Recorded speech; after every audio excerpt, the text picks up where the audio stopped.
Diamondbacks baseball is brought to you by Progressive Insurance, a grand slam for your budget. Visit progressive.com. By Y-Refi. Do you need relief from private student loan debt? Go to yrefi.com. By Jack in the Box. The hot mess is back as a munchy meal for Jack's 75th anniversary. And by Jeep. Hurry in for the Jeep Declaration of Deals. Jeep, there's only one. Just moments away now from first pitch, D-backs and Braves here from Chase Field on this Easter Sunday. Thanks for having us be a part of your festivities today, wherever you may be. Mark Grace, Todd Walsh from the pre and post game said, Steve just mentioned it. Over the last couple of games, feast or famine for closer Paul Sewald. Mark, I think it's worth another look at how he got some redemption last night. He did, and we said it earlier in the telecast that you have to have a short memory if you're a closer. Well, he comes into a tie game there, Todd, and gives up a couple of long balls, and you see those are both elevated middle fastballs, and major league hitters are going to hit those, and they're going to hit them hard. But once again, the short memory. Last night, one night later, strikeout, lazy fly ball, and that's a save and a short memory. Paul Sewald 3 for 3 in save opportunities this year. All right, DeWalt Weiss in the Braves lineup. You have circled Matt Olson, Mark. Yeah, Matt Olson he's homered twice in this series, so he's hot right now. He's the guy in the middle of that order that you just can't let beat you. You got to take your chances with those other guys hitting behind him. To Torey Lovullo and the Diamondbacks. We got Nolan Arenado. I wasn't sure if you remember who did that yet. And he's in the 4-hole. I like that. It looks to me like Torey's showing some confidence in this veteran, future Hall of Famer. He hadn't gotten off to a very good start, hitting 185, still hasn't driven in a run. I'm looking for big things out of Arenado today. And so is Trajan Wealth, because they sponsored that lineup for the Diamondbacks. A live look at Brandon Pfaadt. When we come back, he's on the mound for Game 4.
Diamondbacks baseball is brought to you by Progressive Insurance, a grand slam for your budget. Visit progressive.com. By Chaz Roberts, serving you since 42. By Talking Stick Resort, Playcation is back. Stay and play with rates as low as $129. By Trajan Wealth, call Trajan Wealth today and get your game plan. And by Sanderson Ford, for the best play on a new vehicle, choose Sanderson Ford. Oh, there's Chase Field right down the street for the NCAA Women's National Championship game in progress. Big sports weekend here in downtown Phoenix.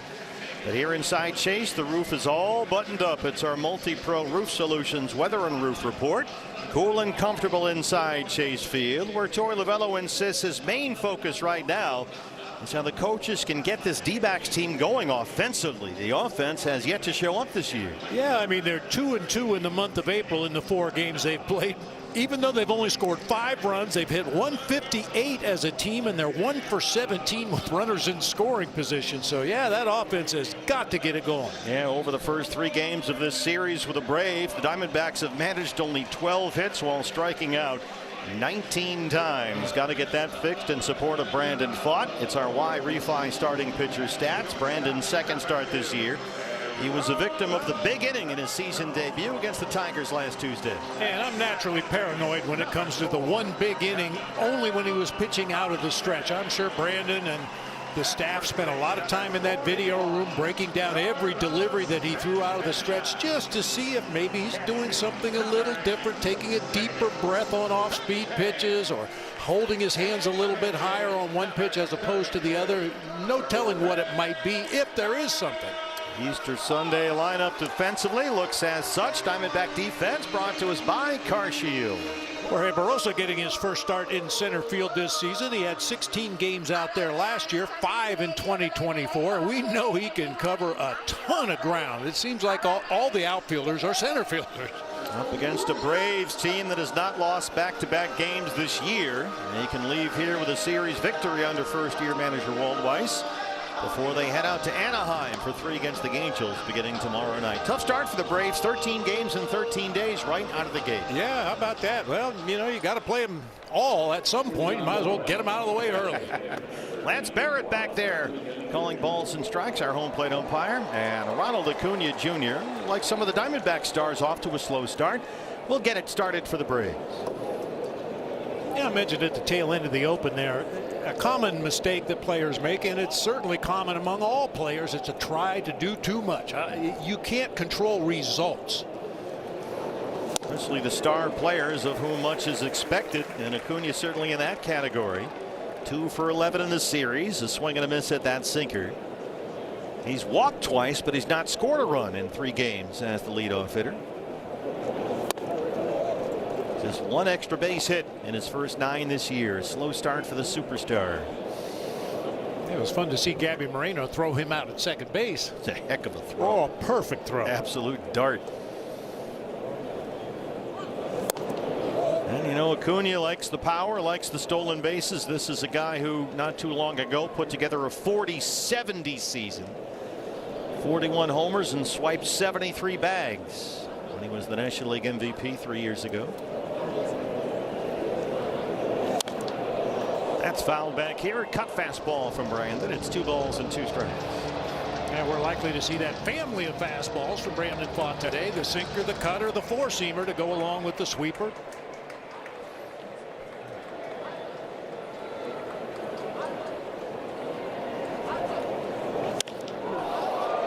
This is a lazy fly out to short right. Corbin Carroll coming in. We got a man there. Well, the Diamondbacks have had outstanding pitching performances from their starters the last 2 games. Bullpen for the most part has been rock solid. Just got to get them some offensive support. Here's the Braves catcher Drake Baldwin. D-backs pitching has allowed just 3 runs on 10 hits in the last 2 games. Pitching's been terrific. There's the curveball. That's a miss. Baldwin leads Atlanta with 3 home runs, off to a terrific start. Quickly becoming one of the best young catchers in the game. He's got 9 hits. He's scored 9 runs in 9 games so far this year. He's singled twice in the series. A lot of curveballs here from Brandon Pfaadt. You know, it's kind of a touchy situation for Walt Weiss when one of your better hitters in your lineup is the catcher, because the catcher takes a beating. He's going to have foul balls off his knuckles, off his toes, off his knees. Can he play through all those dings over the course of the season?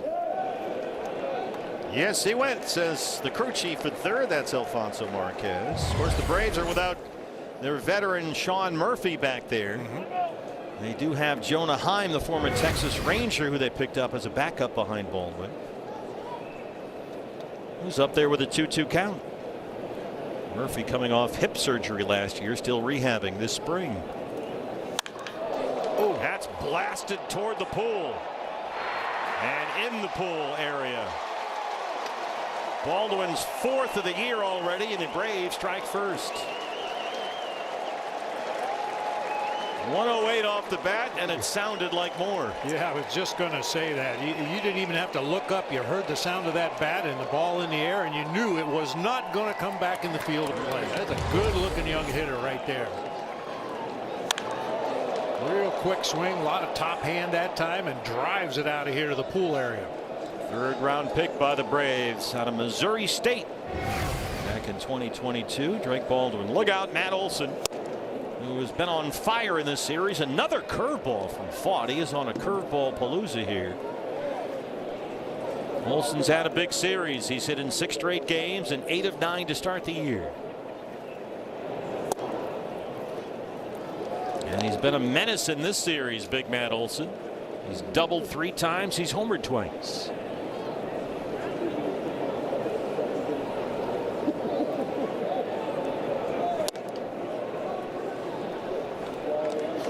So far from Brandon, a lot of cutters, whole bunch of curveballs.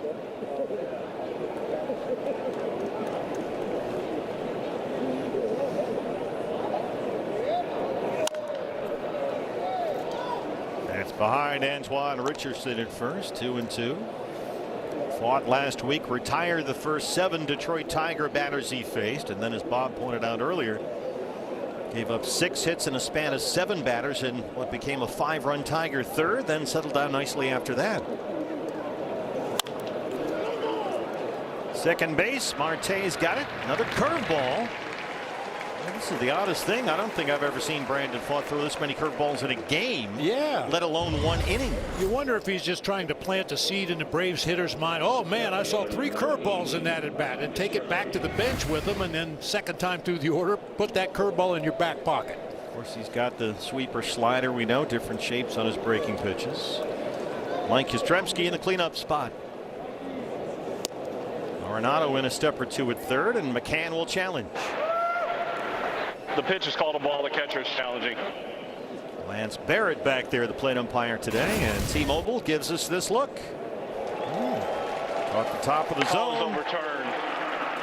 Arizona has 2 challenges remaining.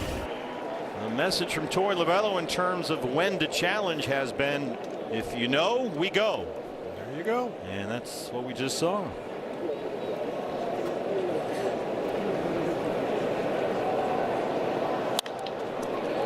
That'll roll into right center, a 2-out single for Yastrzemski. And brings up Michael Harris, the second. Yeah, I could tell cheating over in the hole between first and second a little bit for Yastrzemski, who normally pulls the ball to the right side, and that time took advantage of the hole up the middle.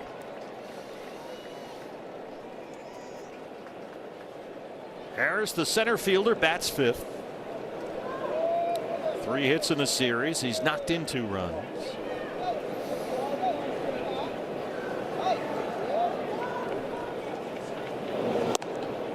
And another curveball from Brandon Fought. Harris, 229, a home run this year. The 2022 National League Rookie of the Year, now in his 5th season already with the Braves. He's only 25. In fact, he just turned 25 years old last month. Fouled away on a changeup. It's 1-1. Big year for Harris last year. A 2020 season, drove in 86 runs.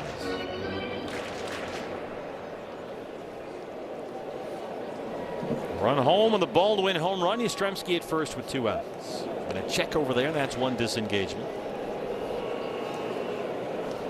One thing from Michael Harris II's offensive game that's still missing a little bit, the swing decisions. He will swing and miss. He will chase pitches a bit.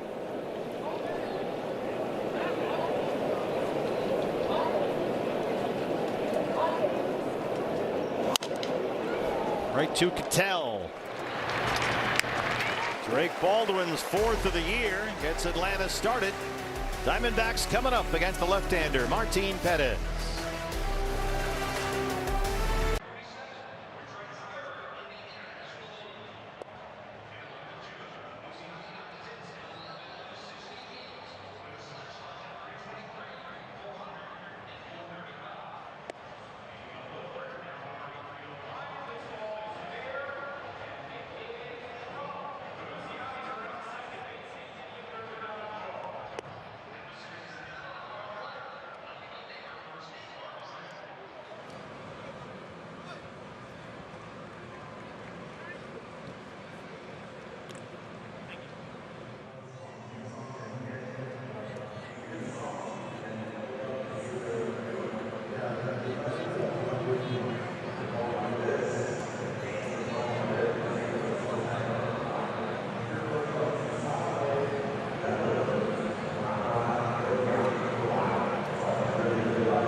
fly from Chase Field. Drake Baldwin's first inning home run has given the veteran left-hander Martin Perez an early lead.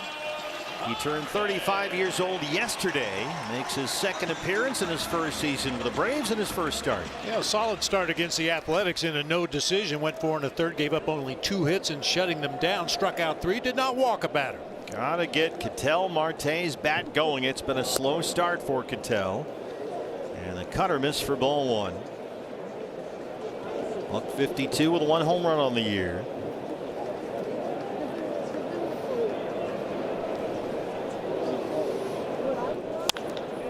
Down the line and there, it's in the corner. Ketel Marte gets it started, a stand-up double. That's more like it.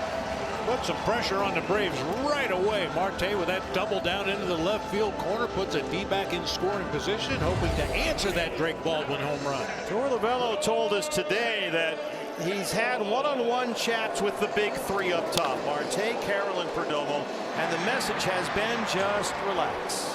Let the game come to you. Try to force the action, trying to get a hit. I need to get a hit. I need to get a hit. Hey, you just need to hit the ball hard. And here's Corbin still without a hit in this series.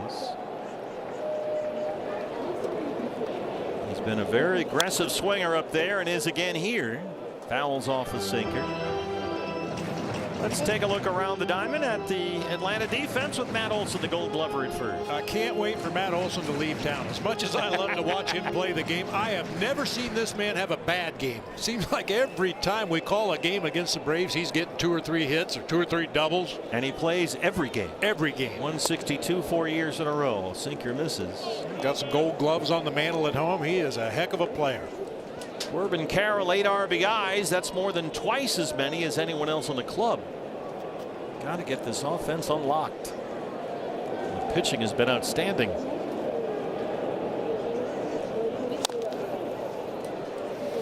How about this, partner? This is a bad stat. Bad stat. Why do you then? What are we doing? Well, you know, we're talking about the offensive struggles.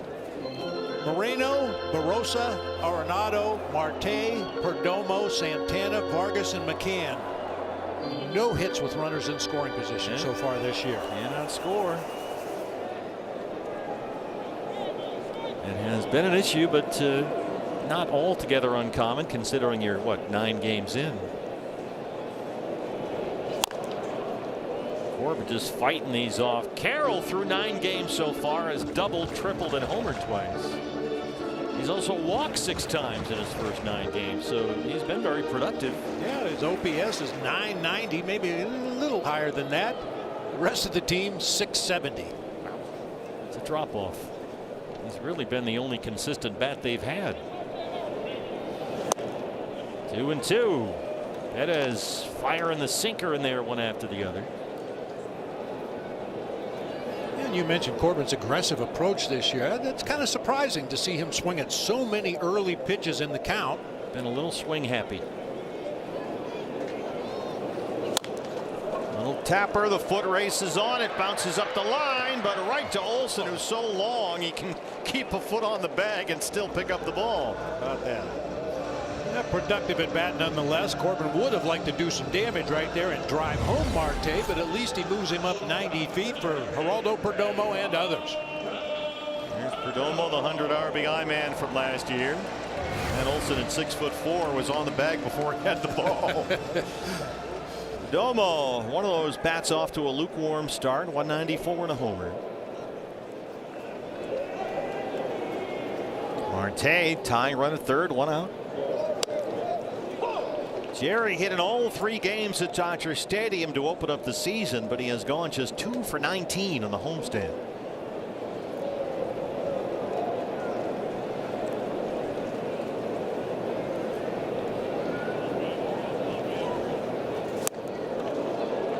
Changeup, Perez got a swing and a miss. It's 0-2.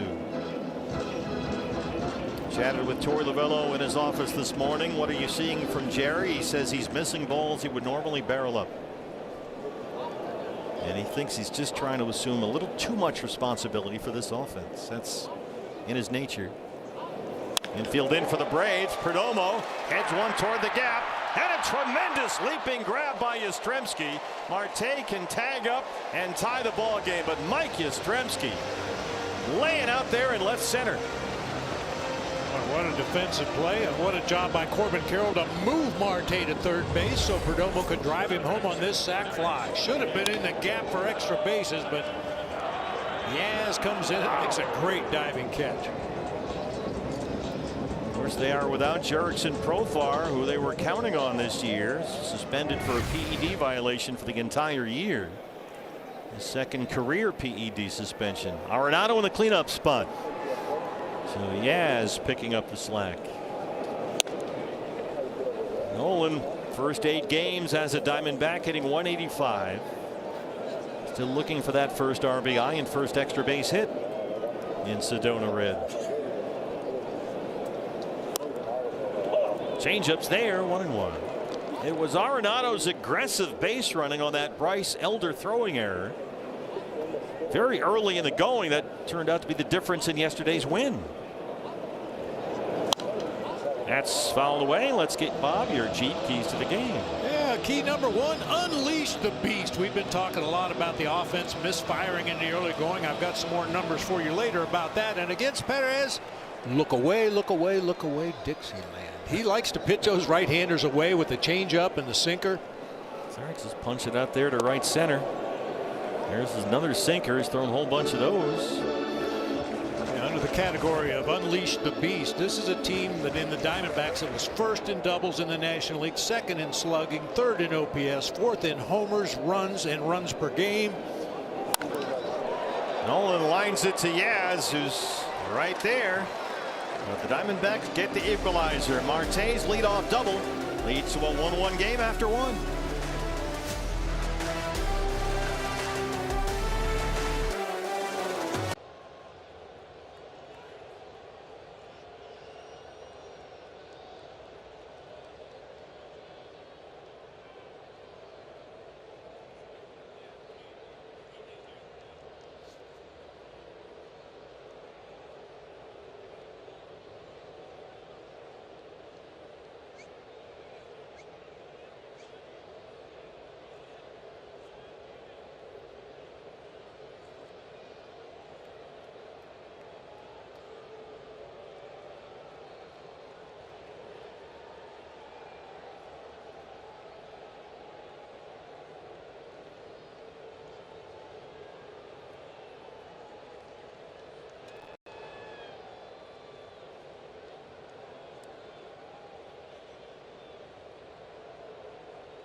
I want to show you what went down in Albuquerque just the other night.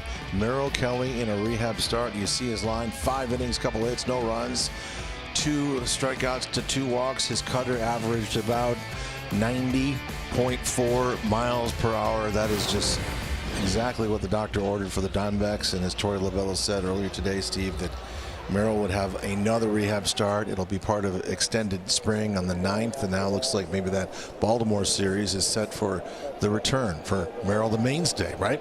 Yeah, hopefully. We talked to Torey about that, Todd, and you were there. They don't want Merrill, if you put him right back in the rotation after one start and for some reason he goes short, then what do? This is about the progression, building up the pitch count, getting him to a certain spot, and then taking off and making 30 starts over the course of the year. They don't want to take a step backward. And so that's the extended spring start. Keep building up the arm strength and then turn him loose. The question then becomes, what happens when he comes back? Well, do they go to a 6-man rotation or do they make a move? We'll find out. Here's Ozzie Albies. When I used to be asked that question, somebody coming off the injured list, what's the corresponding move? Well, I'll let you know when we have to make it. That's right. God, I want to know now. Albies had a terrific series. He got 5 hits. He's homered. He scored 3 runs, off to a terrific start. A veteran second baseman, still just 29 years old. Seems like he's played for the Braves for 20 years.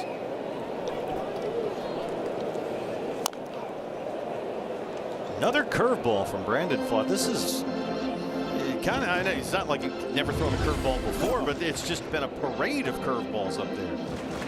It'll be interesting to watch a second time through this Braves order to see if he still throws that curveball as much as he has in the early going, or whether, as I said before, maybe he sticks it in his back pocket and only uses it sparingly the rest of the game. Coming off a 20-pitch first.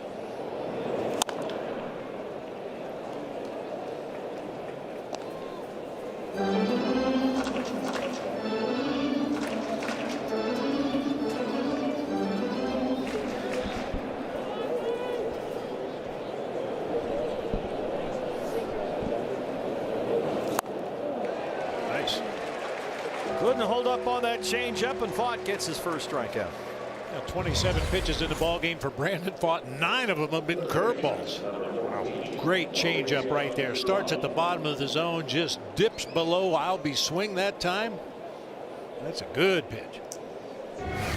Day off for the slumping Austin Riley, so the veteran utility man, 2-time Gold Glover Mauricio Dubon, is the third baseman for the Braves today. And his bat should be comfortable at the hot corner. 10 for 28 with a home run. He's off to a good start. Acquired in November from the Astros.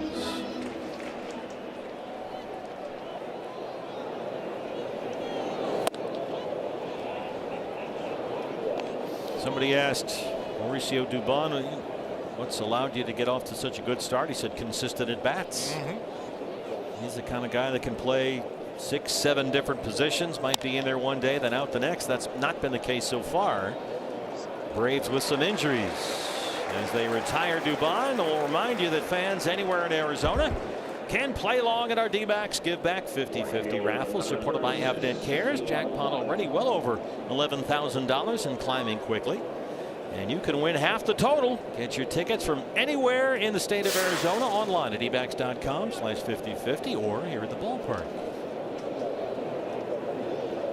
Ronald Acuna Jr. is the DH for the Braves today, so Eli White gets a start in right field and looks at a fastball for a strike. 1 for 9 on the year.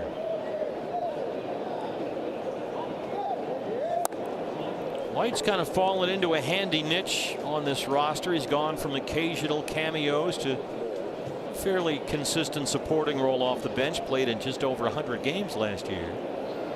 By far the most of his career. A pretty good athlete out there. 10 homers, 10 stolen bases. Good defender. Former Clemson Tiger. There's the first-year manager. Longtime Braves bench coach. Former Rocky skipper Walt Weiss took over this winter for Brian Snitker. I wonder if he still has the creature. Oh, what was that again? His glove. That's right. He nicknamed it the creature. He used it for 12 of his 14 major league seasons. I mean, it was nothing but a ratty, stinky, pine tar stained piece of leather. But he used it every day, every day, every day. Well, nowadays, guys hitting 110-mile-an-hour rockets off the bat. It might go through the glove, like we saw happen to Perdomo. As Corbin full speed on the acceleration. Pfaadt works a nice 1-2-3 second. We're tied at 1.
D-backs DH Jose Fernandez set to lead off the second. It was the bunt by Jose yesterday, something Torey Lovullo said he did totally on his own.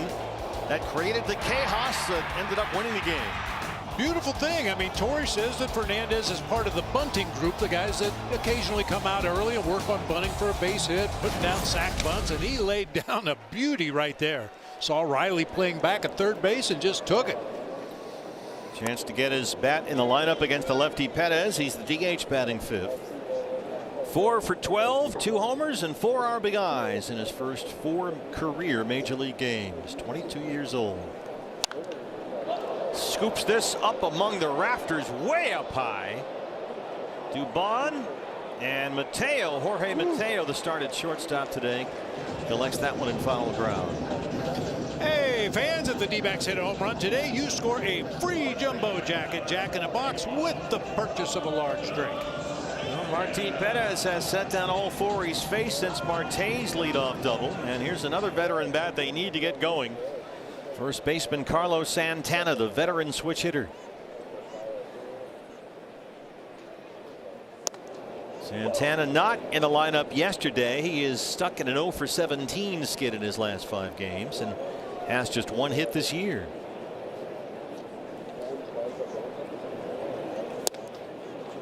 Mentioned Jose Fernandez. We're going to talk Jose Fernandez and other Diamondback prospects with our buddy Jesse Borick from MLB Pipeline, who scouts all the youngsters for us. Like to talk to Jesse every Sunday, home game, about what's going on in the farm system in Santana. I think he hurt himself. Yeah, something's going on there. Carlos bent over after that swing and miss and was doubled over for just a bit. And they'll have to have a look. Max Esposito, the athletic trainer out there. Big deep breath after walking out of that batter's box. A check swing. Maybe got overextended on that left leg, not quite sure. Something barked right there. Looks like he's trying to talk his way into the game here. I'm okay. I'm okay. You know, he wants to keep it going, try to get things started for him. Carlos just off to a 1 for 23 start this year.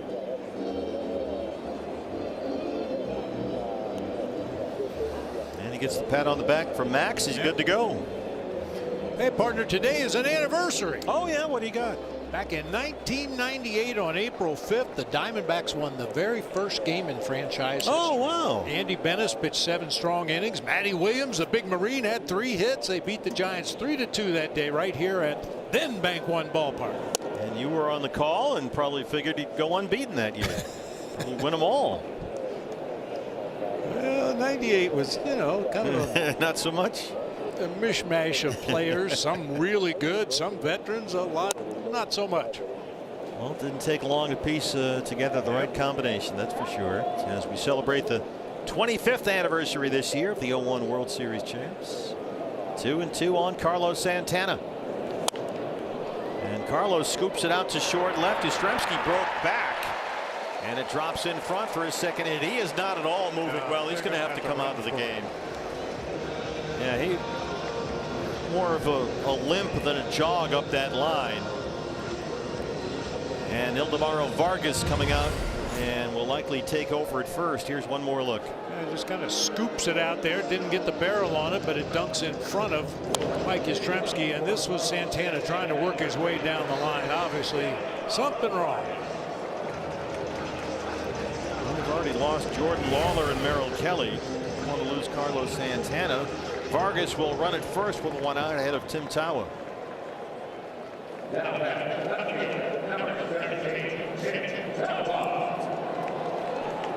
Tim gets the start today in left field, 2 for 9 in his first 4 games.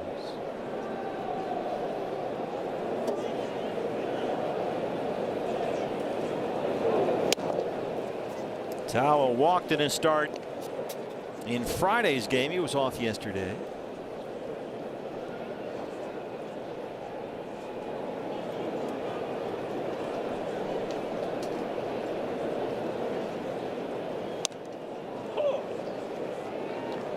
Ildemaro Vargas might be in the dugout with your feet up, having some sunflower seeds, and suddenly you're standing on first base.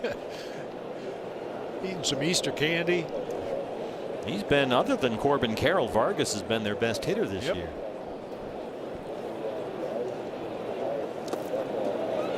Baldwin with a block in front. Changeup.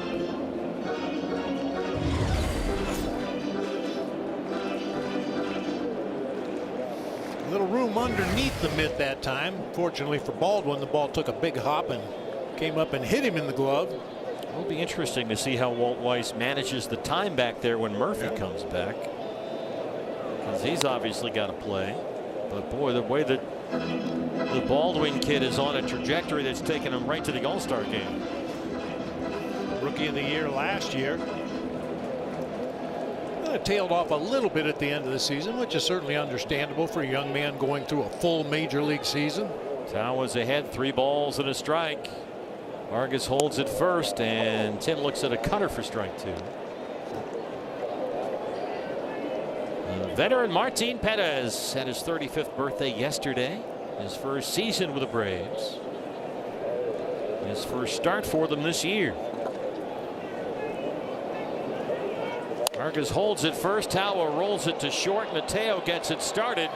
Albies turns it, says Malachi Moore at first. That looked awfully close. Let's see if Torey Lovullo wants to challenge.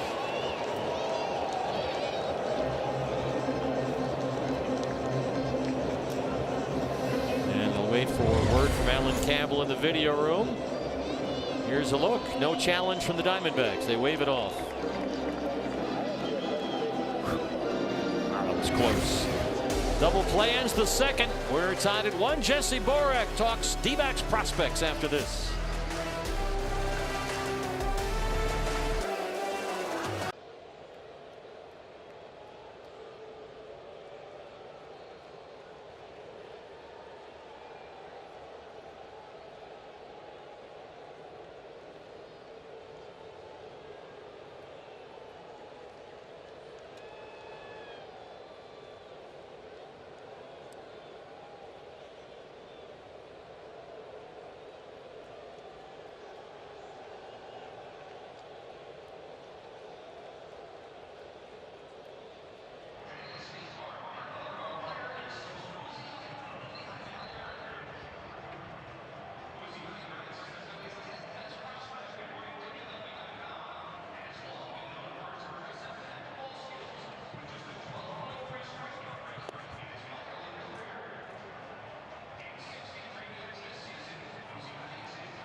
Happy Easter to you and yours. Back with you in a 1-1 tie from Chase Field. Lamaro Vargas takes over at first for the injured Carlos Santana. We talk future Diamondbacks. Our prospect guru is here. He's America's heartthrob. It's Jesse Borak from MLB Pipeline. How you doing, bud? We're good. We're running that back again in 2026. This got wheels. I'm here for you. Long-term storytelling, baby. Long-term storytelling, okay? Well, we have a long season. We have a lot of young Diamondbacks to talk about, and let's start with Jose Fernandez, who's in the game tonight as the DH. Had the big bunt yesterday. If you were at spring training, you're not surprised by what you're seeing, but some folks who might not be were.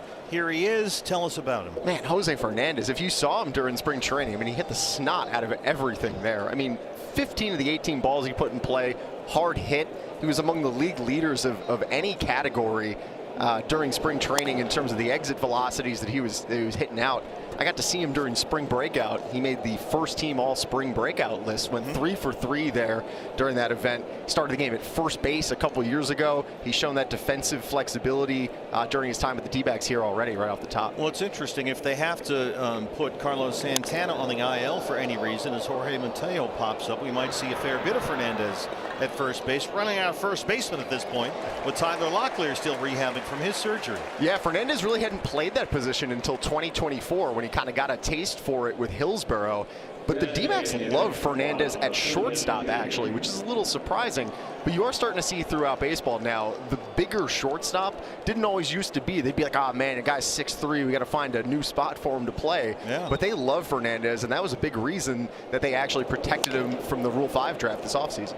Arenado at third. And they retire Ronald Acuna Jr. I want to talk about a guy they got in the draft out of the University of Georgia last year, a third-rounder pitcher, Brian Curley, who's at Hillsborough right now, right? Yeah. Hey, take a look at Curley here. See that arsenal that he's got. 4 innings, 8 strikeouts in his pro debut on Friday night. This is a guy who started his college career at VCU, transferred to Georgia last year, was actually their closer to start the year. They saw how good the stuff was, and they're like, we got to get more out of this guy. We're gonna put him in the starting rotation. And he kind of turned into Georgia's #1 starter. D-backs popped him in the 3rd round. He is a definite live wire. He's a bit of a shorter guy at about 5'10", 5'11". A lot of adrenaline, a lot of energy out there on the mound. Here's Drake Baldwin, 2 quick outs for Brandon Pfaadt. Does he have brothers named Mo and Larry? There you go. Oh, boom. I don't know if he's ever gotten that one before, Bob. We'll fast track that question too. No, but he does have a cousin named Shemp. Shemp. Who knew? Ryan Waldschmidt, there's been some speculation, now with Jordan Lawler injured, already without Lourdes Gurriel Jr., that maybe Ryan Waldschmidt, the top prospect, comes up. But we're told by Troy Lavello they want him to get regular at-bats at Reno. So we likely won't see him up here anytime soon. But, boy, there's a lot to be excited about. Time is a flat circle, Steve. This feels a lot like the same conversation we were having last year about Jordan Lawler in April at the start of the year when Ketel Marte got hurt. So it's very similar for Waldschmidt. They want to get him comfortable out there. He's actually been playing center field primarily with Reno. You saw that group there. Tommy Troy's been spending most of his time at second base, and he's been switching into center when Waldschmidt goes over to left. That's a tremendous top 3. Waldschmidt, Troy, and Groover at the top of that Reno lineup. Yeah, Waldschmidt and Troy both first-round picks by the Diamondbacks. Brandon Pfaadt looking for a 1-2-3-30. He's set down 6 in a row so far, and it's a full count on Drake Baldwin, who homered in the first for the Braves' only run so far. And that's scooped up by Vargas on the backhand short hop. Ildemaro Vargas. He's America's heartthrob. He's Jesse Borek. You can find him at MLB Pipeline, right above all those D-backs prospects. Jesse, thanks, man. Thanks, Dave. Appreciate it.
D-backs fans, you can watch Diamondback games in market live and on demand all season long for just $99.99.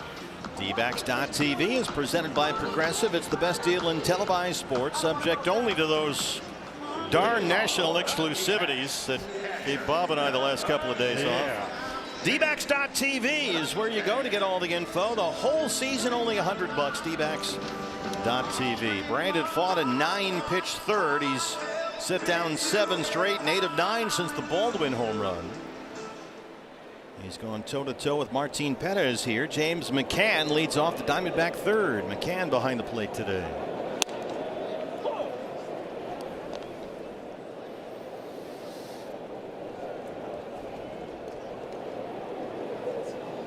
Our thanks again to Jesse Borek. You can read Jesse's prospects breakdowns and all the minor league stuff going on. It's a lot of fun to follow those guys and see how they're doing. There's tons of video clips on there as well. If you want to get some eyeballs on some of these kids, that's the way to do it.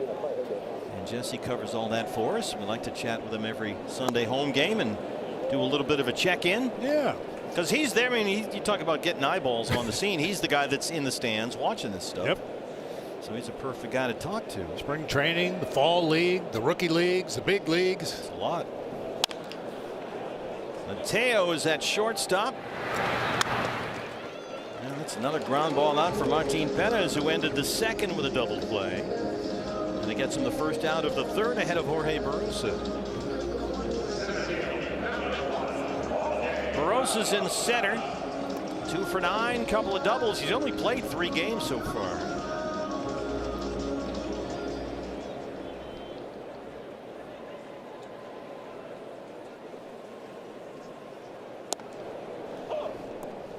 Martin Perez has never beaten the Diamondbacks in 15 years in the major leagues. He is 0-2 in 3 career starts against them.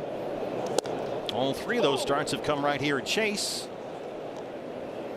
He went into spring training with Atlanta on a minor league contract, made the club coming out of camp as a potential swing man. He could give them some long relief, which he did in his first appearance this year. And he can also make spot starts like he's doing today.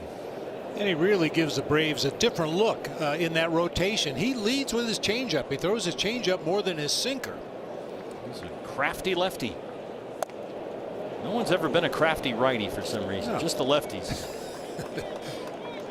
He delivered big time in his Atlanta debut. That was last Tuesday against the Athletics. Worked 4 1/3 scoreless innings of bullpen saving relief.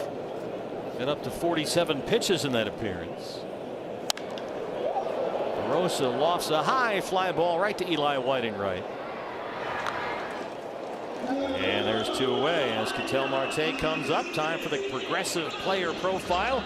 He's reached 10 years of service time. He's a 10-5 guy, which means he can veto any trade moving forward. And that's a big deal. But even more importantly, after 10 years, you get your gold card. What is that? I want one of those. Get into any ballpark in the United States. You have one of those? Yes, I do. Oh, Noonan. I had to do some coaching to get all the way up to 10 years, but yeah. Well, a 10-5 guy, 10 years of service time, including the last 5 with the same club, gives any player the automatic right to veto any trade moving forward. Which in Ketel's case is certainly significant given how much his name was floated around in trade rumors this winter, but he's now here and in control of his own future. Pretty good looking pitch right there. I'm not sure, maybe just the way Baldwin caught it. He kind of had to flip his glove palm up to catch that ball. Right at Mateo. Boy, that's a smash. And he makes a nice play on the backhander. 117 miles an hour off the bat for an out. The Diamondbacks Baseball Network is presented by Progressive.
Second start this season for Brandon Pfaadt, second batter of the game. A location mistake right there, middle to Drake Baldwin for the home run. But Bob, after that, able to keep the ball down. Yeah, mixing in, as we talked about earlier, a lot of curveballs in the early goings, change-ups.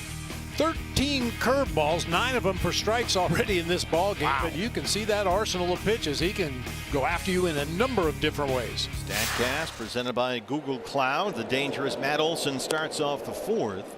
Since the Baldwin home run, Brandon Pfaadt has retired 7 consecutive batters in 8 of the last 9. Olson grounded out his first time up today. 1-1 ball game, each team with 2 hits. That one a little high apparently, and it's 2-0.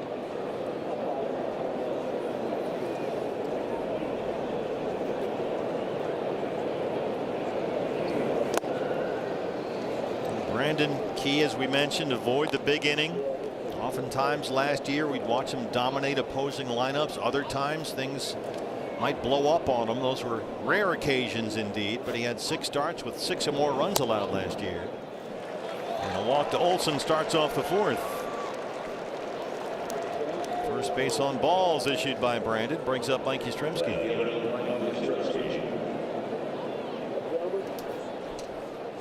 Brandon talked about this spring about some of those clunkers, as we like to call them, and the issue he had was he felt like he kind of let those at times last year linger a little bit too much. And I imagine you get a start like that and it stays in your head, but he just didn't flush it out as quickly as he would like to this year, if they happen. You have to have selective memory after a start like his last one, because other than that one inning, he was tremendous. But that one bad inning. Yastrzemski singled his first time. The left fielder, Vargas, for 1, took off the force, got to tag him. And they get the tag. A double play turned by that Diamondback infielder, Lamaro Vargas, in for the injured Carlos Santana. And they get the out at second on Olson.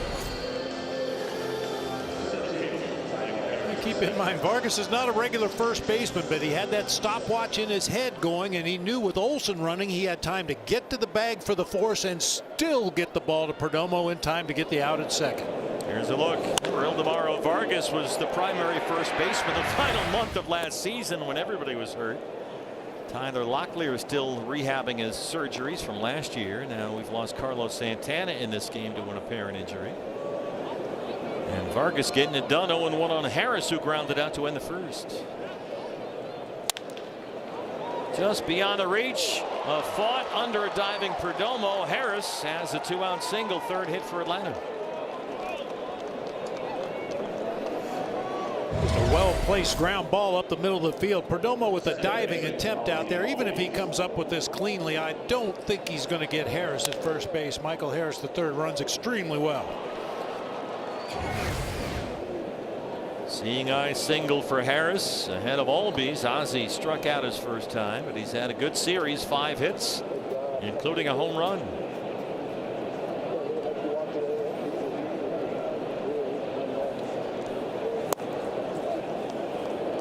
Doesn't offer it the changeup. Harris, good speed down there at first, 20 steals, caught only 6 times last year. Braves don't run a lot. They've only attempted 6 stolen bases this year. 4 times they've been caught, including Acuna the other day by Gabby Moreno. That was an amazing throw. It's a strike.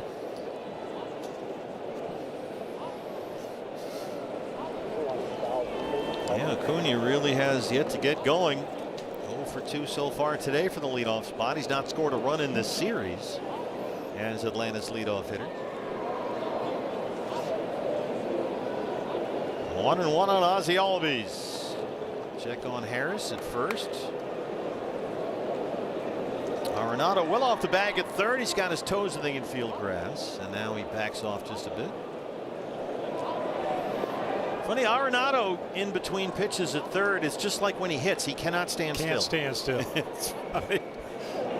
He's like the expectant father in the waiting room outside. He's just constantly doing something, moving around, twitchy. Yeah, he gets his steps in about 3 innings for the day. It'd be interesting to put a counter on him. 2 balls and a strike on the switch hitting second baseman. Harris at first, still holds. Another curveball from Fott. We've seen that pitch a whole lot so far. It's 3-1. You got 2 outs on that double play. Don't want to see this inning get away from you. Dubon, the on deck hitter.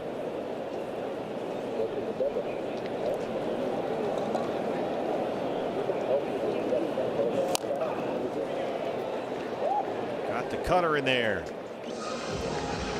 That caught Albee somewhere on the foot. Looked like he was limping on the left leg. Take a look here. Yeah, he found it up near his knee of the left leg. Ran all the way over into the on deck circle.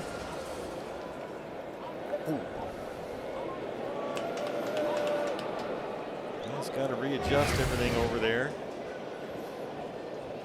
Count is full, 3-2. Fought so far has walked 1, struck out 1, and allowed just 3 hits. The Baldwin homer in the first. The Braves only run so far. D-backs countered in the home half. Marte a leadoff double. Perdomo a sacrifice fly, got him home to tie it up.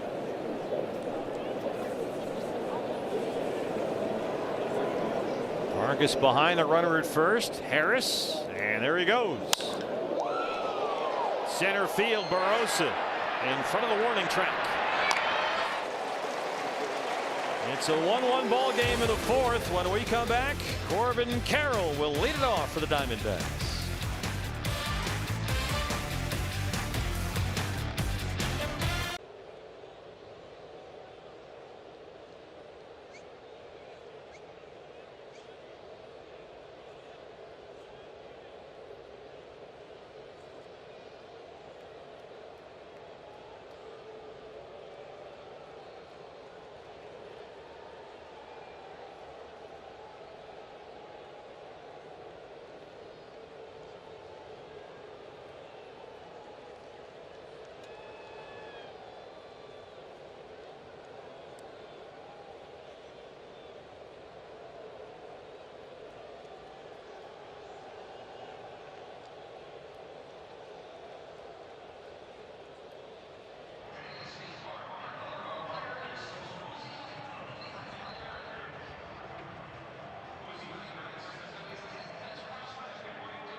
This copyrighted telecast is presented by authority of the Arizona Diamondbacks and may not be reproduced or retransmitted in any form, and the accounts and descriptions of this game may not be disseminated without the express written consent of the Arizona Diamondbacks.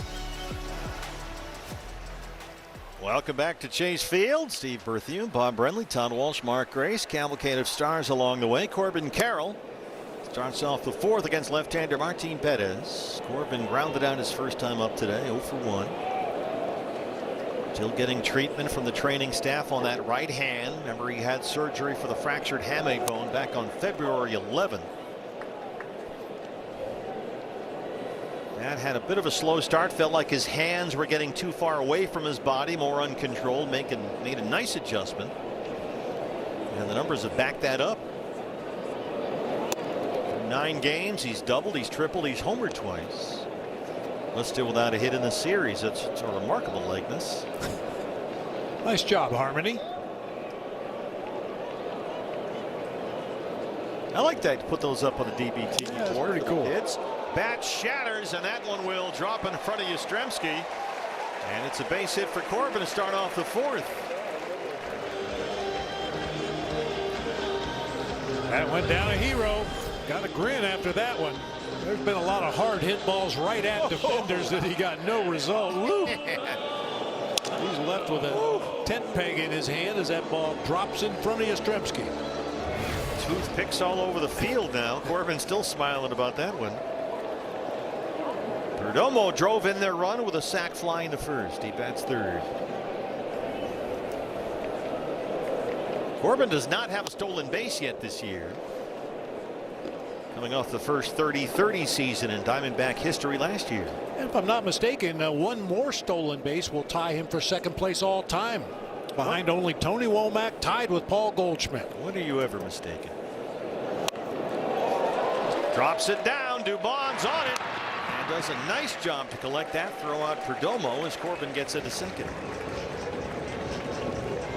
He's won a Gold Glove 2 in the last 3 years, Mauricio Dubon, and you just saw why. Yeah, he was playing in even with the base. Perdomo trying to bunt for a base hit right there, even though he's thrown out at first. Once again, a productive out, moving Carroll into scoring position. Score that a sacrifice. 5-3 on the putout. Corbin at second, one away for Arenado, who lined out his first time in the cleanup spot.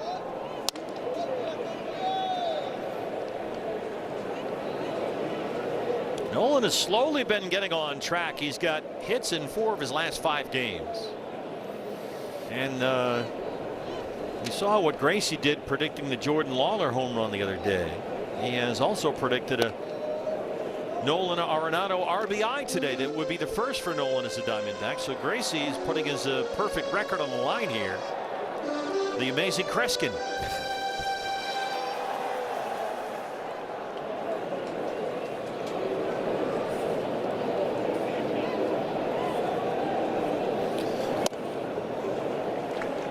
Cutter missed. It's 3-0. Fernandez on deck.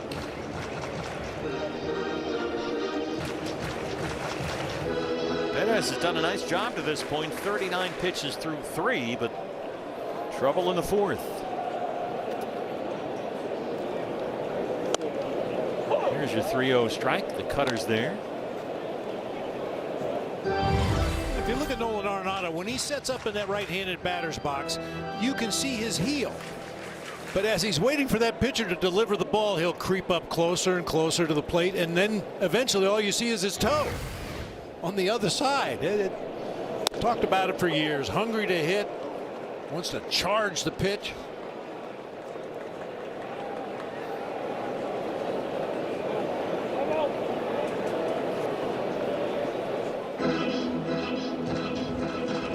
Pitches for Martin Perez, 30 strikes.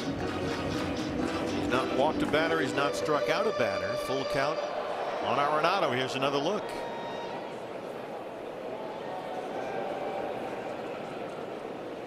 Three-two. Staying patient up there.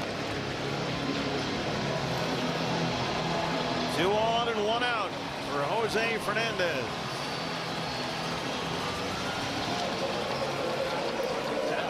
He popped out foul his first time up. Fernandez the DH today.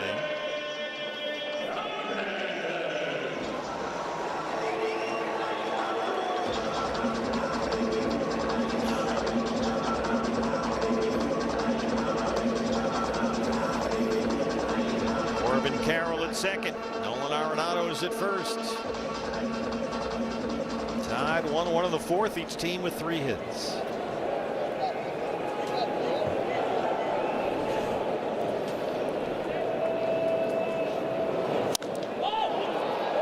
Pop-up. Fernandez jumps on the first one. Mateo under an infield fly in effect, and that's the second out.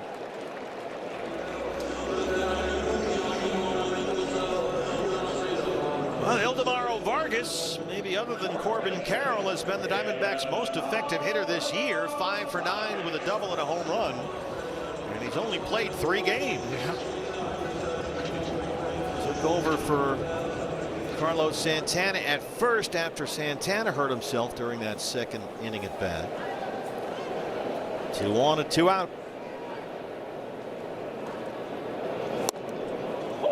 Vargas doubled, knocked in a run Thursday in the opener here. Has not played since.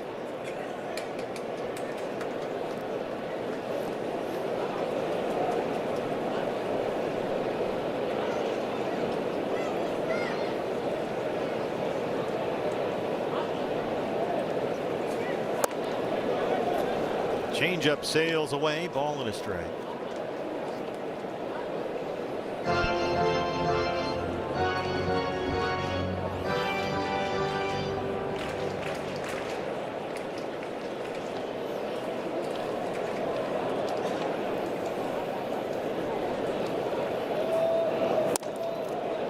Pressure on Perez mounting. It's 2-1. He pitched 9 seasons with the Rangers, was an all-star with Texas in 2022. Pitched over 140 innings with the Rangers in 23. That team that beat the D-backs in the World Series. He was a big part of that club.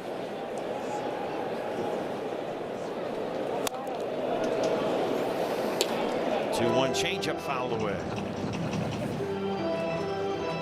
Perez was on the open market this winter. Got a call from Alex Anthopoulos, who runs their front office, and he told him, "I think you can help us here. I want you on the team." So he signed a minor league deal and made the team coming out of camp. 2 on and 2 out. 2 balls and 2 strikes on Ildemaro Vargas. And here it is. Vargas pokes it down the line. That's a fair ball. Corbin will score. Arenado coming around third. The relay from Olsen is not in time.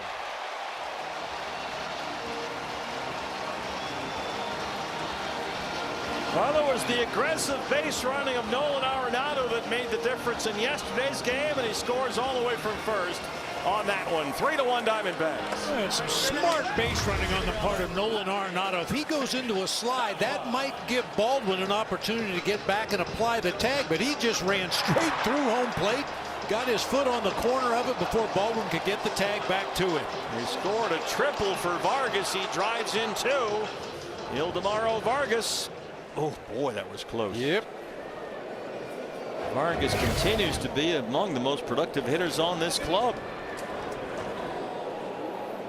2 strike, 2 out, 2-run triple. Ball 1 to Tawa. It's just the second hit in this 4-game series for the Diamondbacks with the runner in scoring position.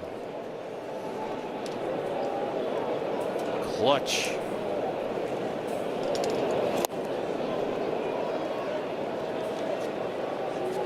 Tim hit into a double play, his first time up to win the second. He's in left field today.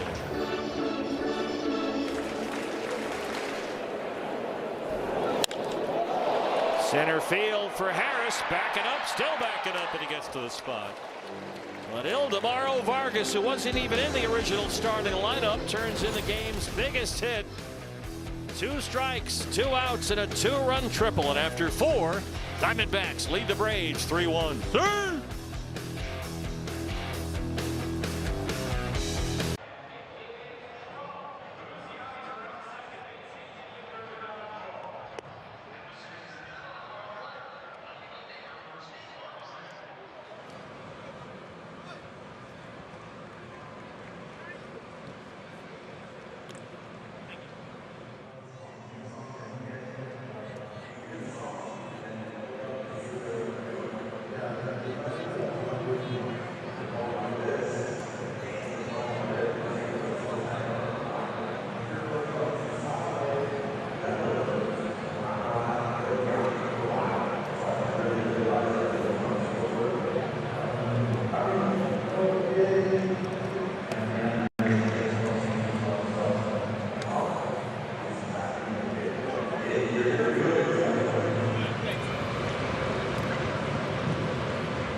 Dealers. Ildemaro Vargas, a 2-run triple, has made it 3-1 Diamondbacks. In the top of the 5th inning, the lead for Brandon Pfaadt. I want to give a big shout out to the Diamondbacks' newest partner. It's Kathy's Cookies. This is one of the best deals at the ballpark. You get a bucket of cookies, and guess, just for the booth, because you know what we say up here. Yep. If you in the truck, you out of luck. These are going on the plane with me. Eat these all the way to New York. Got to keep up my discipline regimen. Mauricio Dubon starts off the 5th against Brandon Pfaadt. Pfaadt at 58 pitches through 4, now holding a 3-1 lead. Dubon, the third baseman, day off for Austin Riley today. Kathy's Cookies are right here at Chase Field. Sections 104 and 308. I highly recommend fresh baked chocolate chip cookies in a bucket. You can get a sleeve or a sundae as well. Fresh baked chocolate chip cookies in a bucket. You can get a sleeve or a sundae as well. And we want to thank Kathy's Cookies, the D-backs' newest partner here at the ballpark. Yeah, the first time we've had a chance to have cookies this year. Cookies. Badosa won't get it. It's over the wall and in the pool. And Dubon has a ground rule double to start the 5th. I have to say, though, I always look forward to the opening. What is this? Have some luck. Our producer Dan Longkey, Benji, how can you direct and eat cookies? Whoa, this is out of control. I think there's Paul Krause dipping in. I think they got mad because we didn't give them any last time. Yeah, Go back for seconds. Started to say that this is the first time we've had cookies here at the ballpark this year, because usually the missus cooks up some of hers for opening day. We missed that this year. Yeah, she's been a little busy with Final Four hysteria. She Perdomo gobbles that up off the bat of Eli White, moves Dubon into 3rd. Yeah, she got a little tied up and said, did anyone ask if I made my cookies? And I said, well, I didn't know how to bring it up, frankly. There's Kathy's Cookies. I mean, they're just cranking them out there. Yeah. And they come in the bucket and it keeps them warm. It's a beautiful thing. What's better than warm chocolate chip cookies at the ballpark? Do they sell milk here at Chase Field anywhere? They might have to start, right? Eli White grounds out. Dubon gets into 3rd. Number 9 man is Jorge Mateo. I'll tell you where you can get your milk, Shamrock Farms. Oh, there you go. Just had our Shamrock Farms Down on the Farm report with Jesse Borick, America's Heartthrob. I'm told, can you eat pizza with cookies? You can eat pizza with anything. Everything. Yeah, goes with everything. It's a universal food. Not sinkers, yeah. Coming in and tying Mateo up with that sinker that runs into the right-hand batter. It's 0-2. Acuña's on deck.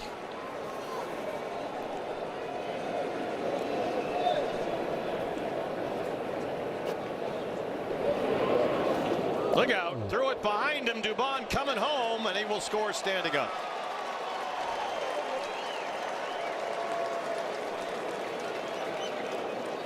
Changeup got away from Brandon, and a run comes home.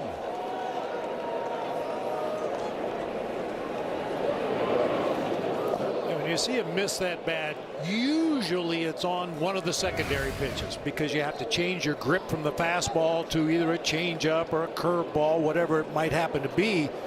So generally, when you see a ball sail behind a hitter, it's one of the secondary pitches. 1-run game now. 2-2 count on Mateo. The slider sweeper missed away. 66 pitches for Pfaadt, 40 strikes. He's walked 1, struck out 1. Each team with 4 hits.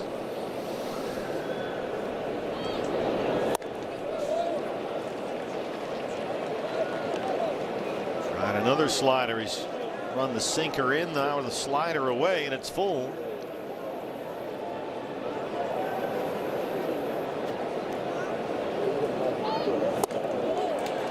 Overcooked that one just a bit.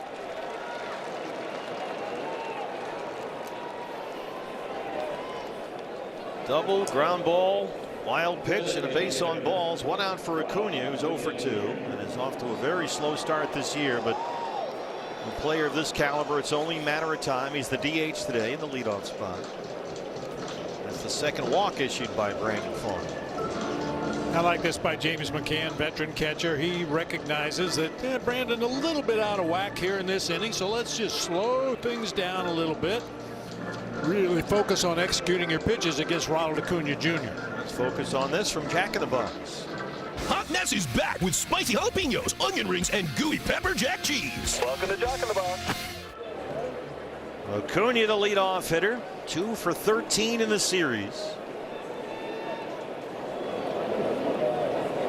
Batting average for the year hovering around $150. smashes the first one into center. Mateo, an aggressive turn, will put the brakes on second. Third Atlanta runner in this inning.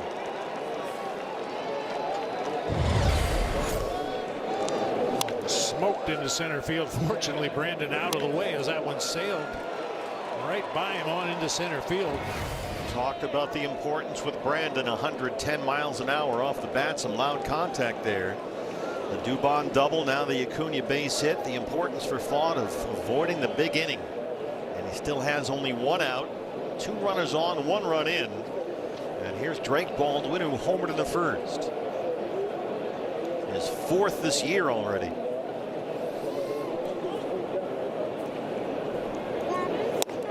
Braves have hit into 3 double plays this season so far. Baldwin has hit into 2 of them.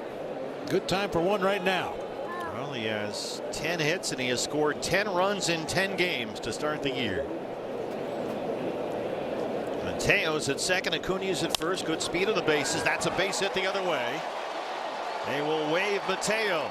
The throw from Tawa cut off, and the Braves have tied it up.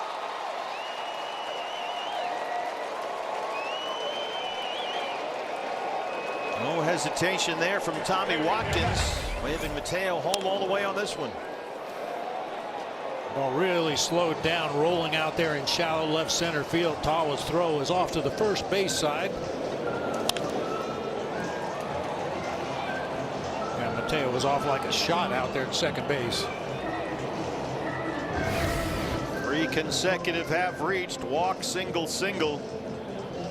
Brian Kaplan out to the mound, the pitching coach, and activity in the bullpen behind Brandon Pfaadt. It's the right-hander Taylor Clark. So the Diamondbacks on the Vargas 2-out 2-run triple in the 4th and a 3-1 lead. The Braves have put 2 on the board right away, and still some work to do for Pfaadt. Just 1 out in the inning, and the dangerous Matt Olson is at the plate.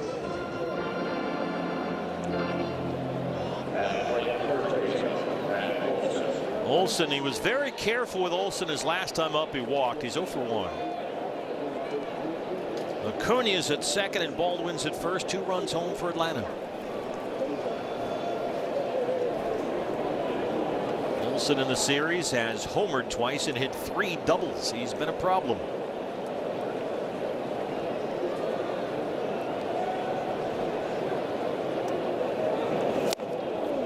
Took a rip at a cutter, and it's 0-1.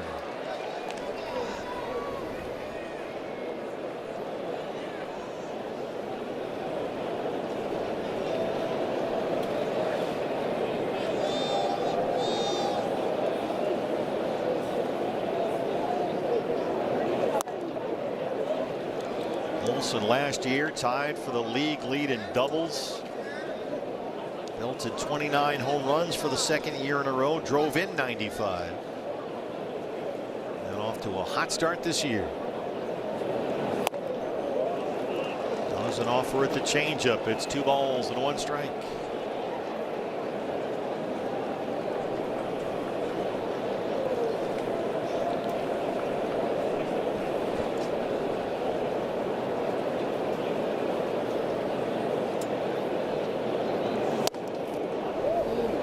Carter missed in. Yastrzemski on deck.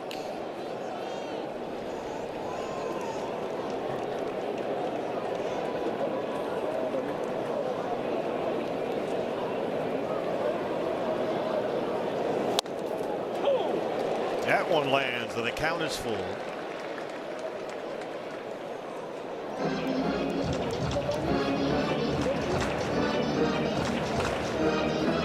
Talk about consistency. This is, I mean, Matt Olson is as consistent as they get. He's played 162 games, 4 years in a row, posts every year, plays every day. Up in a big spot right here. Now the 3-2. Here's the curveball we saw so often from Pfaadt the first time through the lineup. Now he's trying to get through this Braves lineup for the 3rd time. One away in the 5th. Yeah, a lot of cutters, a lot of changeups in this inning. Taylor Clark still warming up in the bullpen. Another 3-2 pitch to Matt Olson. This is lifted toward the left field corner. Tawa over to have a look, but it slices out of play. That ball carried a long way for a protect the plate half swing off Matt Olson's bat. A lot of power in that bat. 8th pitch of the AB right here.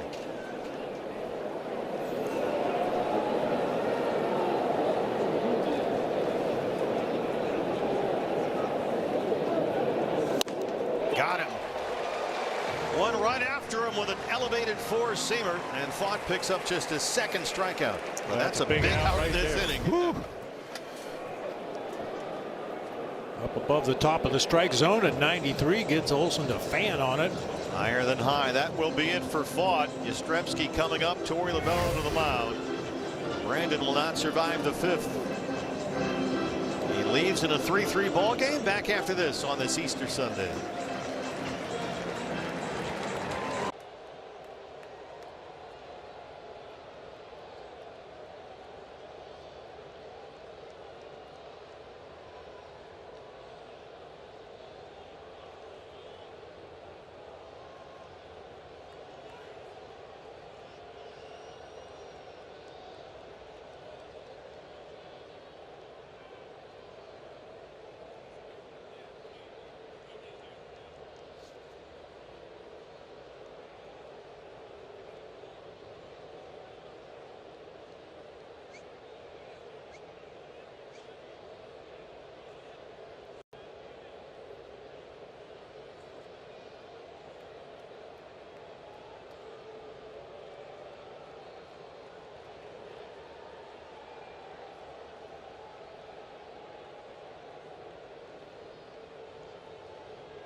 Soroka chatting with Brandon Fott. Brandon leaves 3-3 in the 5th inning, responsible for 2 base runners, and he turns it over to Taylor Clark, who makes his 5th appearance. Taylor off to a very encouraging start to the year. 3 straight scoreless outings, including yesterday in the win over these Braves. On to face Mike Yastrzemski. 2 runs home for Atlanta. Acuna the runner at 2nd base and Baldwin at 1st. Yastrzemski has singled and grounded into a double play. Taylor Clark his last 3 times out has punched out 4 without a walk and given up only 1 hit.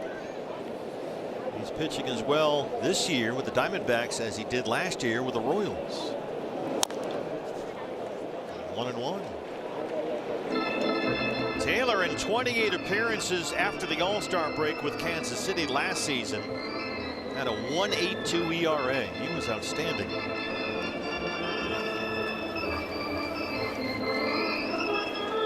Mid-90s fastball. He'll lean heavily on that slider. Changeup is a good pitch against the lefties. Tried the cutter there. It's 2-1. They feel like Taylor Clark pounds the strike zone. Did that very consistently with the Royals last year. Working today on back-to-back days.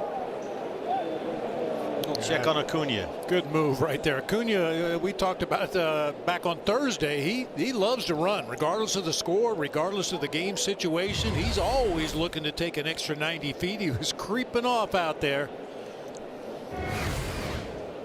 2 balls and a strike on Yaz. Bounced foul behind Antoine Richardson at first. That was the changeup he uses against lefties. It's 2-2.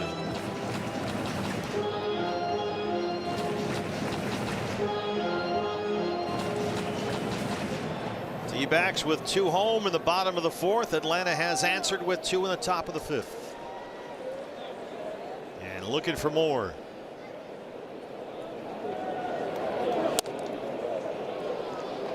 It's full.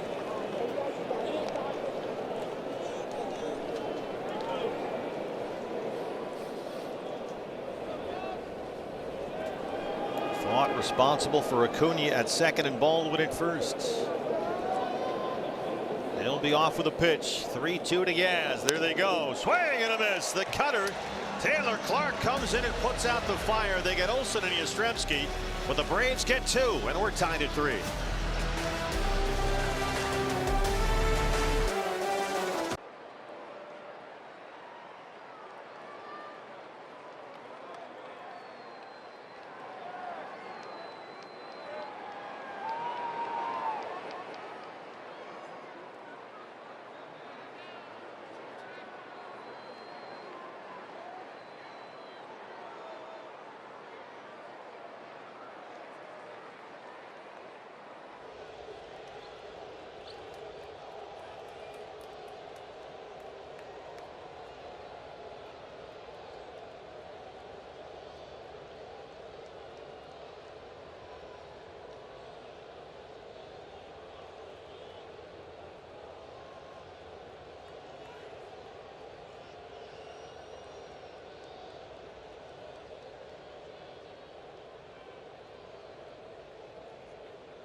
Todd Walsh back here at Chase Field on this date in Diamondbacks Easter Sunday history. This is at Busch Stadium in St. Louis in the year of our Lord 2003. Tino Martinez and Miguel Batista get it all started, and then that's the brouhaha, that's the melee, any name you have for it. Mark Gray's down at the bottom of the pile. This, frankly, was ugly. I was there, I saw it. How about Luis going right up to his lifelong friend, childhood friend, Tino Martinez, trying to keep the peace. And Bob, Mark threw Tony La Russa under the bus on the pregame show, and I asked him point blank, hey, whoa, is there blood on Tony's hands? And Mark said, yeah, I'll just throw that your way. Well, how can that be? He never ever ordered anyone to throw. I mean, he's been on the record as saying that. Well, there were a few brouhahas that started on Tony La Russa managed teams, but you know that's what made him tough. Probably just a coincidence. James McCann starts us off in the 5th. How can you have a big fight on Easter like that? This is wrong. It was an Easter egg hunt. They scattered them around the infield there, and hey, that's my egg. Things get out of hand from there. Jorge Mateo at shortstop. Well, I had learned my lesson, though. As a player, something like that happened, I'd have been like Gracie, right in the middle of it. But as a manager, I went after my pitcher to try to push him out to left field, and you know. Well, you're a peacemaker by nature. Oh yeah, absolutely. And it seemed like it was always the Cardinals. I mean, even before Tony La Russa was there, Whitey Herzog's team. Whitey Herzog had a track team.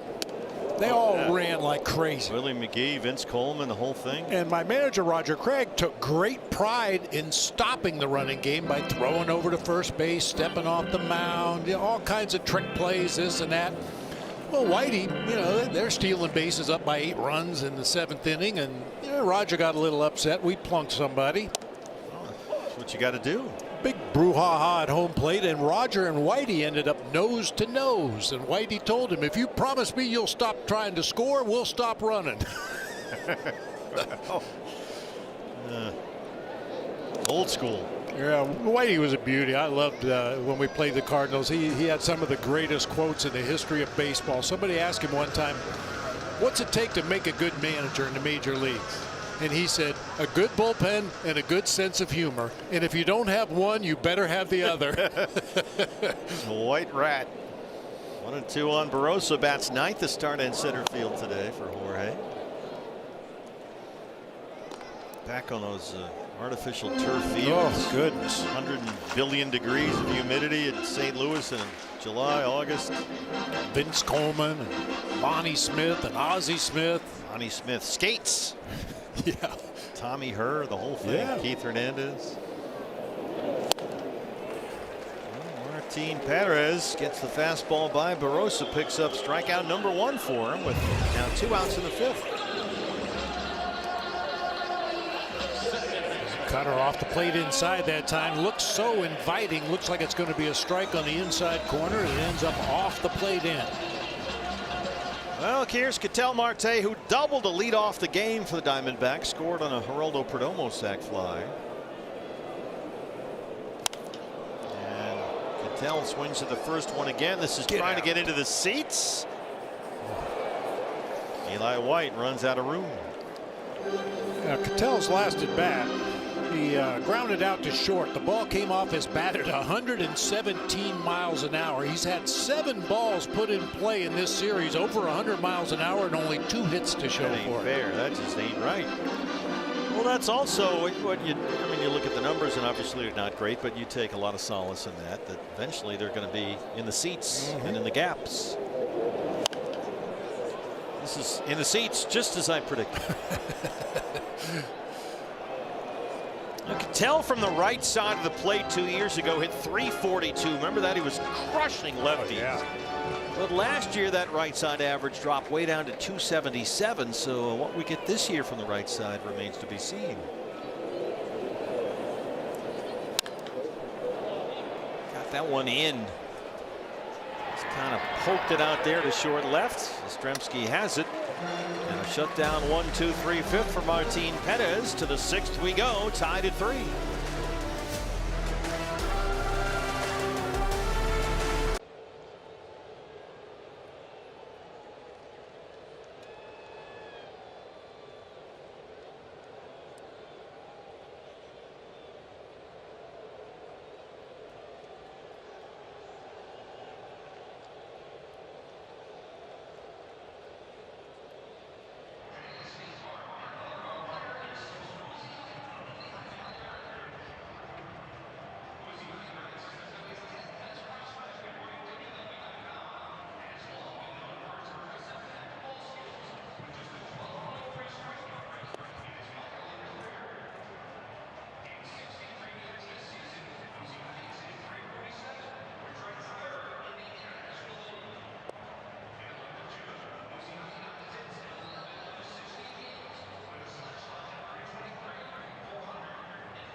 Biggest Diamondback hit in the game so far came off the bat of Ildemaro Vargas. This 2-strike, 2-out, 2-run triple in the 4th inning as our Chaz Roberts, air conditioning and plumbing, cool play of the game. Nolan Arenado scores standing up, even though Corbin's saying get down, get down.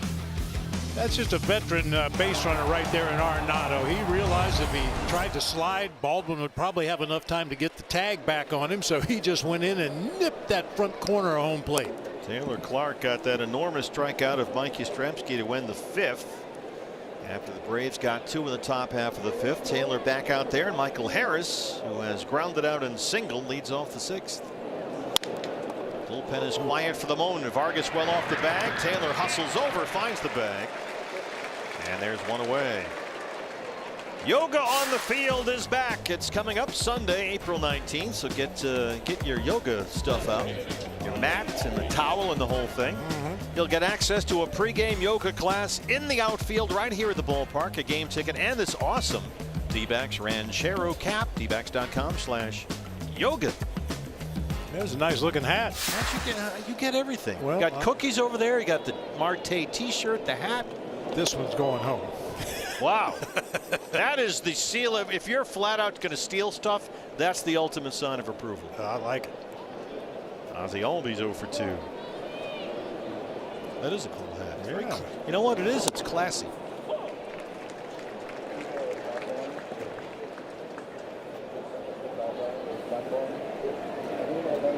Albies has struck out flight out.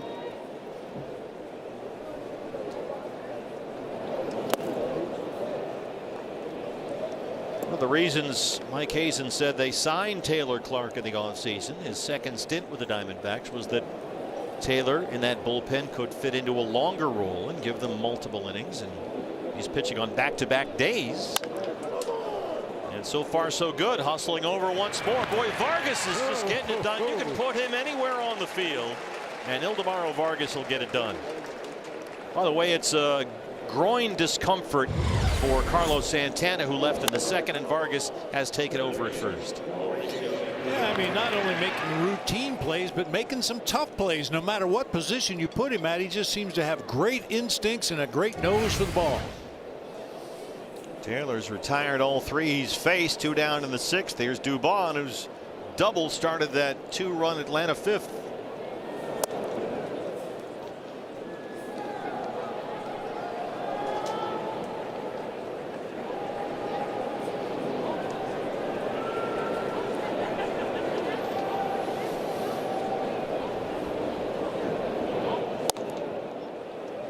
Slider doesn't bite. 2-0.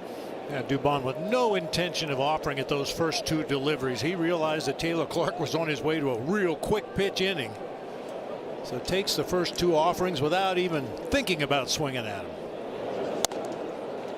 There's the cutter on 2-0. Right-hander Tyler Kinley starting to warm up with the Brave bullpen. Martin Perez through 5 innings is at 71 pitches. 2-2. Dubon's going to challenge. In the pitch. That's the word from Lance Barrett, the plate umpire. T-Mobile gives us a look, and here's the ABS look, and it just did. The call is confirmed. Atlanta has 1 challenge remaining. Now the challenge is on the scorebook there, bottom right of your screen, those lines next to the logo, so you can see Atlanta only has 1 full now. Those are not timeouts.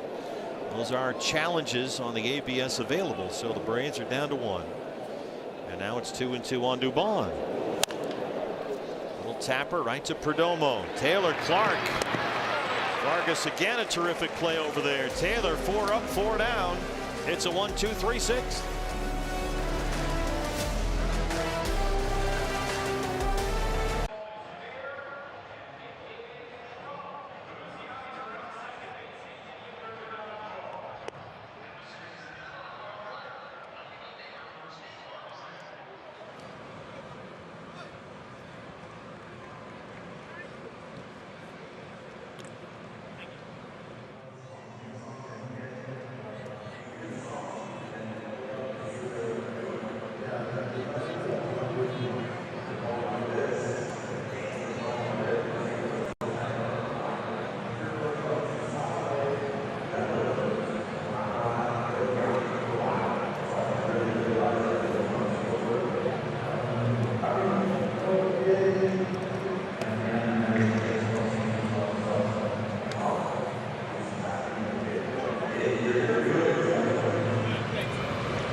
Here's a look around the league brought to us by Bet365. The Mets at San Francisco. They're without Juan Soto. He's got a bit of a hamstring. Diamondbacks will play at the Mets beginning on Tuesday. They'll play 9 games in 9 days.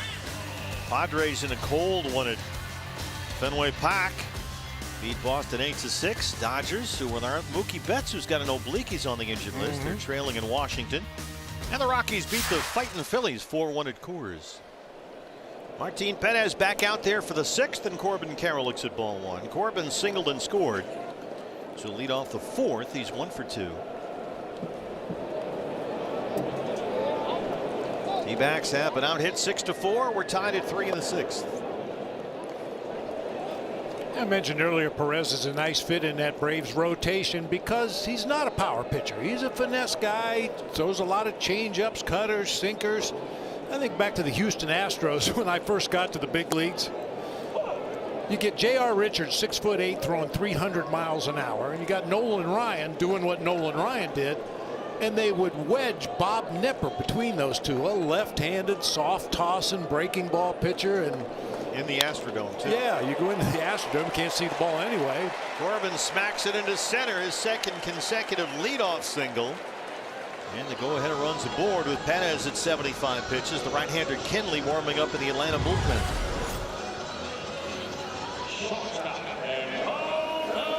It's a knuckleball right back up the middle of the field. 98 off the bat, and Walt Weiss making his way out to the mound. He's got Kinley ready. Perdomo is the hitter. And Martin Perez, nice job, gets them into the 6th inning and gives up just 3 runs. Back from Chase Field on this Easter Sunday.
Coming to town. It's a 4-game set, starts April 17th.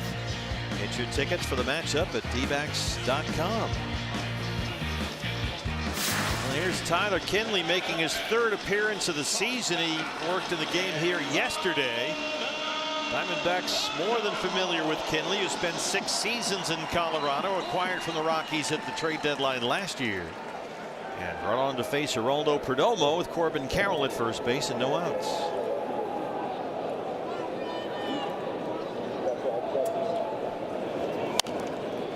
Jerry jumps on a fastball at 95. Perdomo drove in their first run with a sacrifice fly in the 1st inning. And then had a sacrifice bunt his last time up.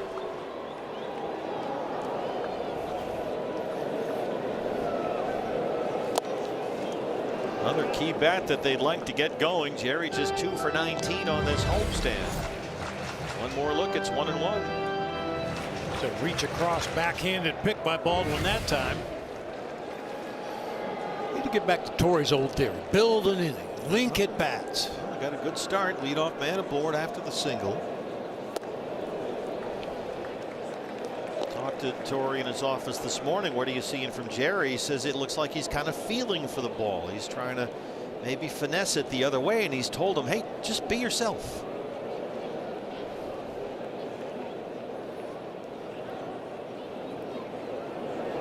Corbin takes off. Baldwin with a throw. It's high, and he's in there. Corbin Carroll's first stolen base at 2026.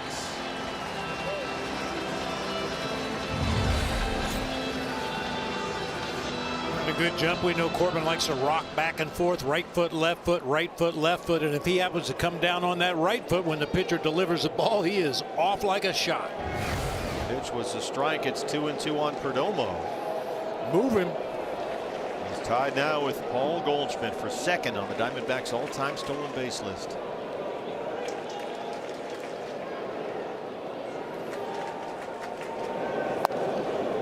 Going off at the slider. It's full on Perdomo, 3-2 with Arenado on deck.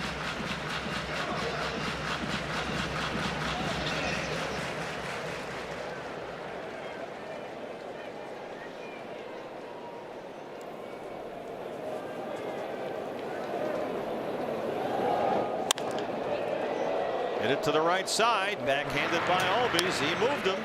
Corbin's in at third.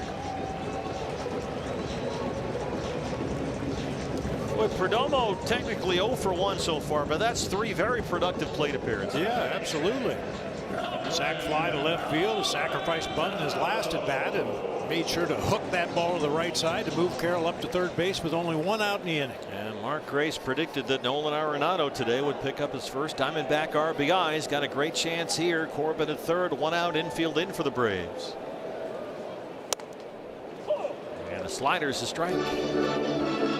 Nolan's got hits in 4 of his last 5 games. He has lined out, walked, and scored today.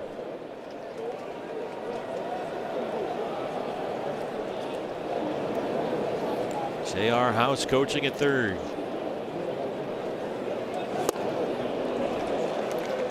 Over the top of that slider, it's 0-2.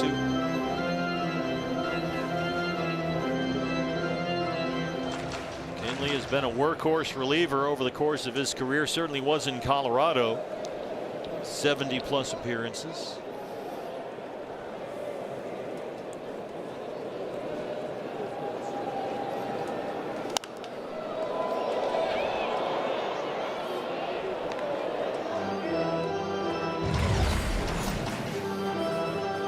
Trying to drive that ball to right field. Boy, Kinley left that thing hanging out over the middle.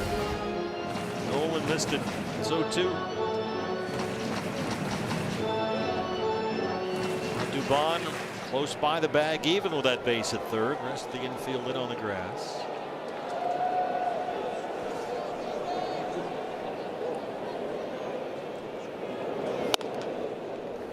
Shows him the fastball up.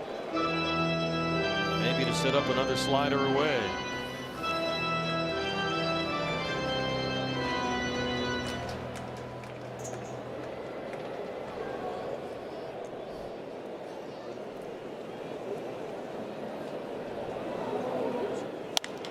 Nolan pokes it into center, and the Diamondbacks have the lead.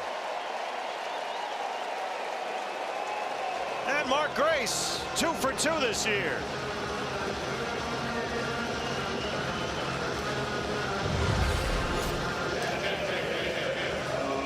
Right off the end of the bat, good slider from Kinley, working down low and away, but that defensive swing by Arenado just put the ball in play and rewarded with an RBI. Jose Fernandez is the DH. He's 0 for 2.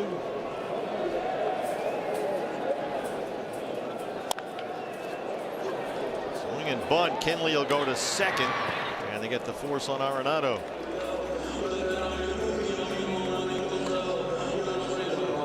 It's the second time that Jose Fernandez has made a 1-pitch out. Gracie called it. Called the Lawler homer. He called the Arenado RBI. I wonder what's coming up next. Mega Millions. Give me some numbers.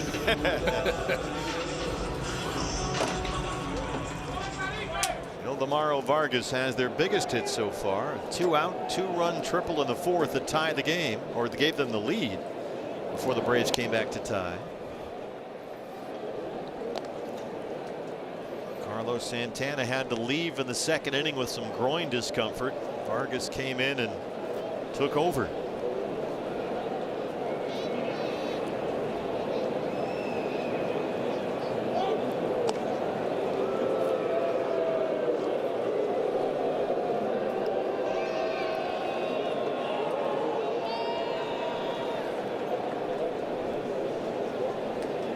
Morrow so far this year has got 6 hits and 10 at bats. A double, a triple, and a home run. Close at first. Fernandez is back.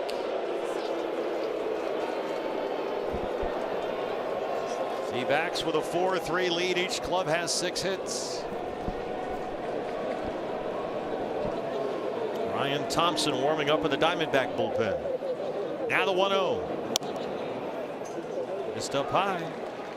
Now, Jose Fernandez is a very deceiving athlete. His sprint times down the first baseline have all been over 30 feet per second. He can really run. Whether that translates into stolen base ability, we'll see. That's Corbin Carroll type speed. He's runs him step for step. There he goes. He got a jump. Vargas pulls back, and Fernandez is in there. He's got his first career stolen base, Jose Fernandez. He's a big, tall dude at 6'3". Vargas able to pull back for the ball. Baldwin did a nice job of kind of clearing that home plate area, getting over into the right-handed batter's box to deliver that throw, but just too much speed and too big of a jump that time for Fernandez. Nice going. See if Phil Demaro can pick up another big run batted in. They'll take the base on balls. Nothing doing on that slider, and they'll work to Tawa.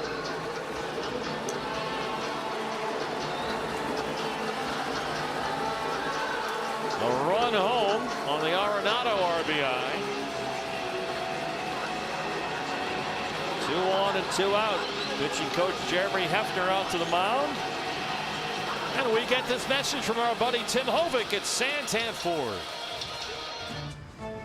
Man, these are some great seats. They're your seats, Tim. Oh, I guess that explains it. Comedy team of Lovello and Hovick.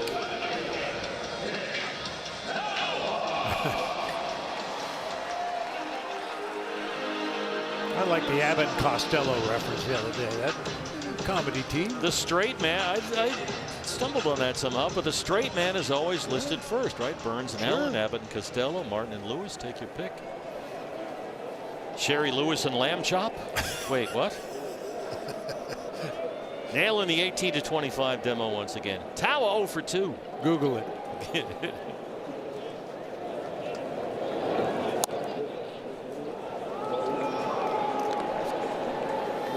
Tawa, the left fielder today. He hit into a double play. Lined out hard to center his last time up.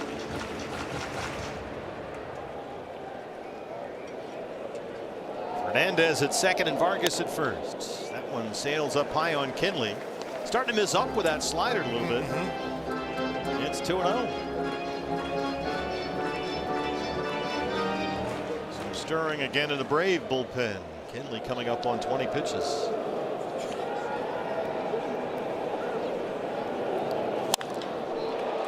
Tawa chops it at Yastrzemski and left. And Kinley strands 2. Diamondbacks get 1. Nolan Arenado's first Diamondback RBI has made it 4-3.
Welcome back to Chase Field. Steve Berthew, Bob Brenly, Mark Grace, Tom Walsh along the way. Don't forget, Friday, April 17th, it's another post-game fireworks spectacular for the game after the Toronto Blue Jays. Friday, April 17th coming up. You can be here with us. Get your tickets at dbacks.com.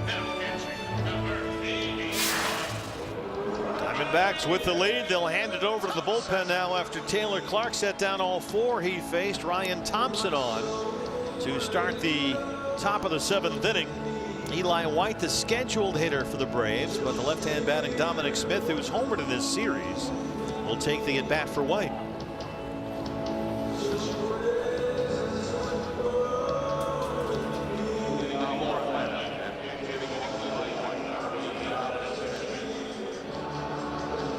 Veteran Dom Smith, been a really good fit on this Braves club.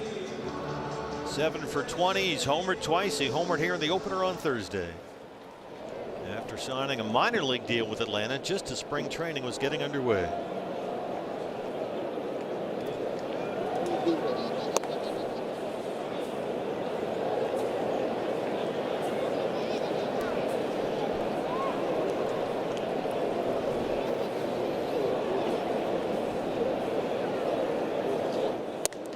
An unusual circumstance for Walt Weiss. In a normal game, you might have Smith early in the game, late, then Eli White would be the defensive sub to come in, but White got the start, so now you've got the DH candidate coming into that spot to take over for the guy who's the better defender.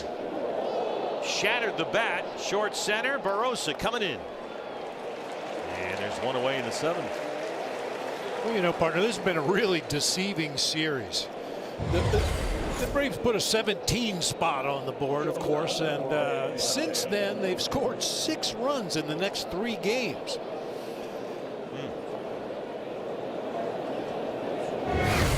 Atlanta has not lost back-to-back games this year. They're in danger of dropping the last 2 in this series here before they go to LA to play the Angels for 3 starting tomorrow night.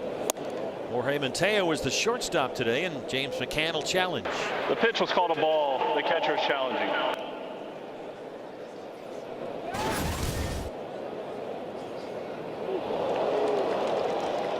The call is confirmed. Arizona has 1 challenge remaining. Zory Lovello's mantra is, I want to have at least 1 challenge in my back pocket from the 7th inning and later. So he's still got 1 to go. And a 1-0 count on Mateo.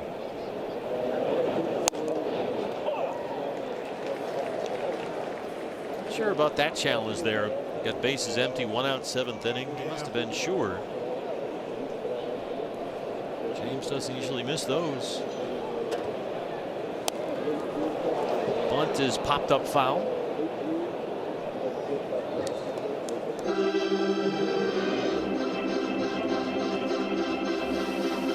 Yeah, since that first game of the series, when the starter in the bullpen, everybody gave it up. The bullpen has now thrown 7 2/3 innings since that game 1. They've given up 2 runs on 2 hits, both homers, no walks.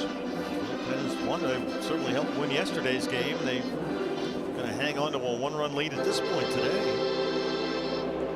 D-backs can get to 500 with a win, 5-5 after 10 games if they can hang on here. But Mateo slams it into the left field corner, and it one-hops the bullpen fence out there. And the Braves with the 1 out have the top of the order coming up in Acuna and the tying run at second. The ball was smoked 109 miles an hour off the bat of Mateo. Hooking away from Tim Tawa the entire time. Up and over into the bullpen. Some real work here for Ryan Thompson.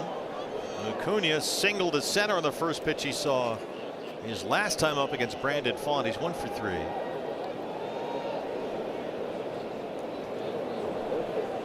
There goes Mateo. McCann with the throw, no chance. Well, Mateo is a former league leader in stolen bases back in his Orioles days. He can really burn. Yeah, we know Ryan takes a while to unload the ball with that sidearm delivery. Long arms, long legs, and Mateo took advantage that time. Back in 2022 with Baltimore, led the AL with 35 steals. Jorge Mateo. So the Braves have the tying run at third. Arenado's got it and drops it. He wanted to look Mateo back and then go to first, but they can't make it out.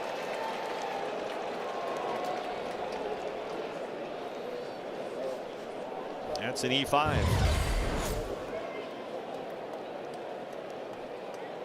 One hopper right to him. He chases Mateo back to the bag, but somewhere in the attempt to make the exchange into his throwing hand. He just lost a handle on it. Ball's in the pocket of the glove right there. He tried to shovel it into his throwing hand, and it gets away.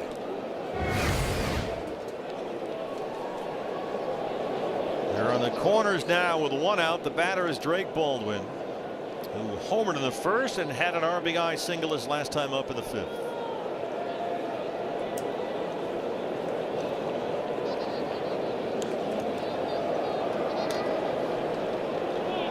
You're going to watch Acuna down there. He's been running nearly every time he's been on base in this series. And the sinker's there. Sinker slider approach from Ryan Thompson. Strike one.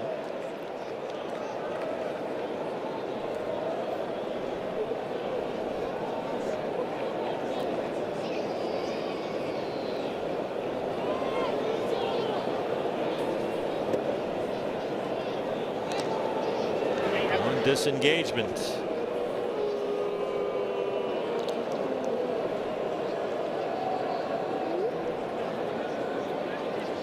Last time Ryan was in a situation like this, he was called for 2 balks in 1 inning by Bill Miller, who was then the first base umpire in that Detroit series. Acuna takes off.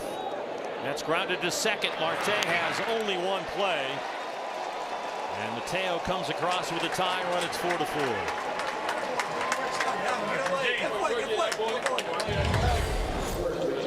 Acuna on the move over there at first base. Baldwin just tries to hit that hole on the right side. Patel gets to it in good shape. Just no chance to get the runner at home or second. Boy, Drake Baldwin has driven in 3 of their 4 runs today. Rays have out hit the D-backs 7-6. They've come back to tie it up for the second consecutive time in this game once the Diamondbacks had grabbed the lead. And now you deal with Matt Olson, who's 0 for 2 with a walk.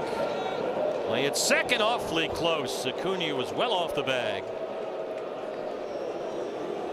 That's a move that they really practiced and picked up last year with Ryan Thompson's unique delivery. It's kind of the full spin around, whatever you call it. But none of his momentum is coming toward home plate. You can lift your leg as long as you're not coming towards home plate.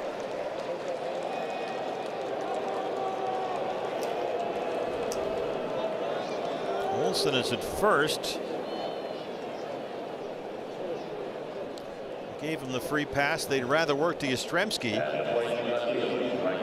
And so that's what they'll do. He has singled in the first, 1 for 3.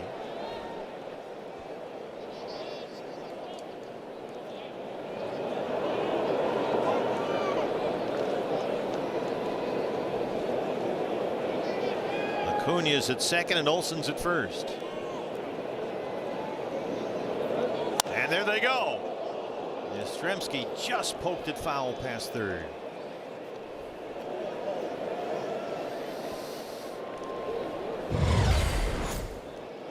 Yeah, that time Acuna had a walking lead out there at second base. Had to make him come to a stop.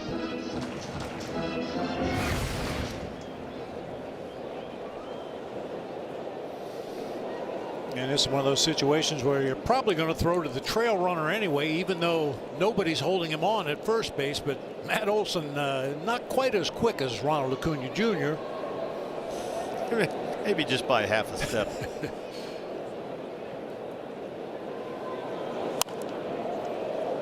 Sinker fouled away, and Thompson ahead 0-2. Trying to keep this a 4-4 ball game.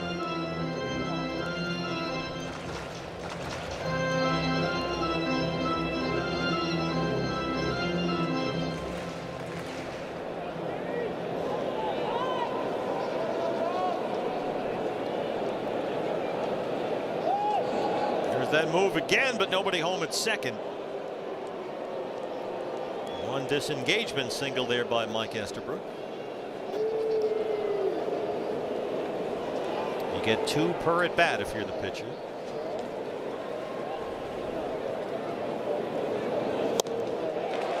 Well, that's the second time in as many at bats that Yastrzemski has struck out on a high fastball. But the Braves get the equalizer, and we're even at 4.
Diamondbacks looking for a 4-game series split with Atlanta, and we are tied up late. A whole bunch of changes for Walt Weiss. Will start on the mound. There's the left-hander Dylan Lee, who led the club with 74 appearances last year. He'll throw that slider a whole bunch. His 5th appearance this season. Mauricio Dubon has moved from third base out to left field, replacing Mike Yastrzemski. Yastrzemski slides over to right field, replacing Eli White after they hit for White. And Kyle Farmer comes off the bench to play third base, so they're not going to put Austin Riley down there. I guess Riley's got the day off no matter what. Yeah, it looks like. So the veteran Farmer, the new third baseman. Dubon in left, Yastrzemski in right. Lee on the mound, McCann the hitter, and it's 0-1.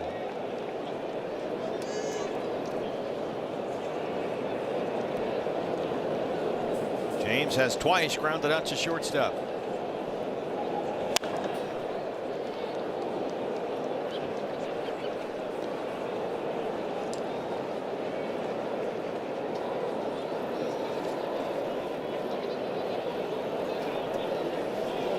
McCann, Barossa, Marte scheduled up 8, 9, and 1. And the Diamondbacks 7th. And that's out of play.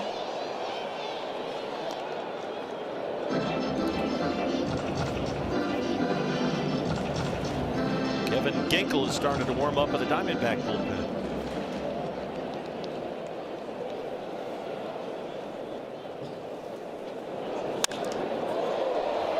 High fly ball to center, room for Harris out there. And let's get a message from Tim Hovick in Santanford. Man, these are some great seats. They're your seats, Tim. Oh, I guess that explains it. Tim Hovick and Torey Lovello. Apparently the only ones at that game. Barossa bats 9th. He's 0 for 2.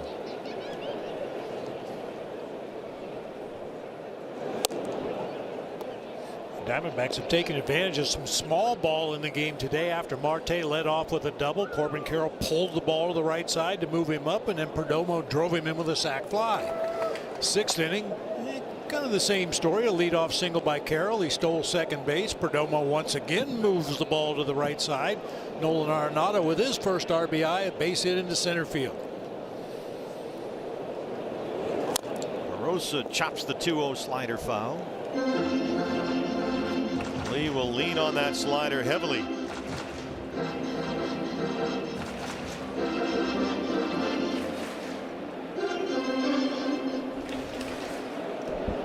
Jorge 2 for 11 on the year. He's doubled twice. And blasts this one toward the left field corner. Barossa's on the move. He's got another double. And the go-ahead run is at second with 1 out for Ketel Marte. Jorge Barossa.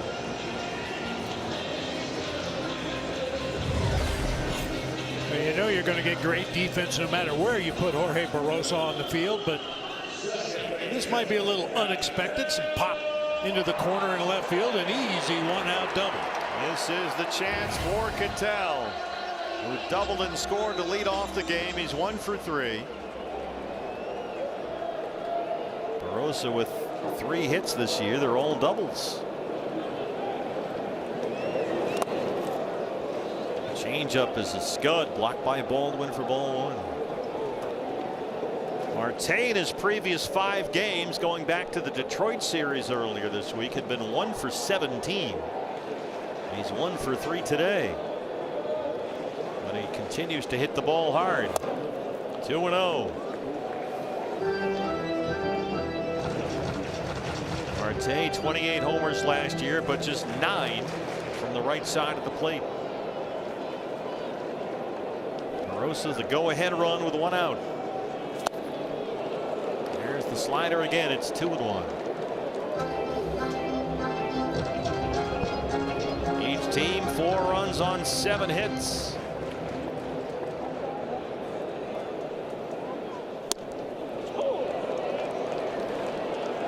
Slider, slider, slider. Corbin Carroll on deck. Corbin has singled and scored twice today.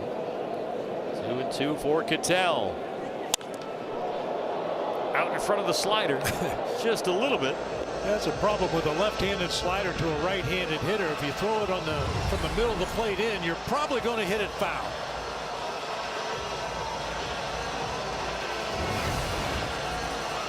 Gonna let that get just a little deeper.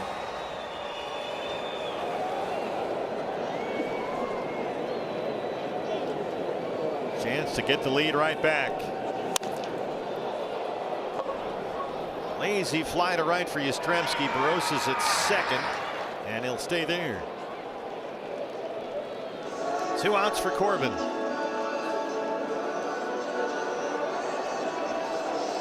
Corbin singled and scored in the 4th. Singled, stole a base, and scored his last time up in the 6th. He's 2 for 3. And he's got Barossa at second base and 2 outs. Big spot in the ball game right here.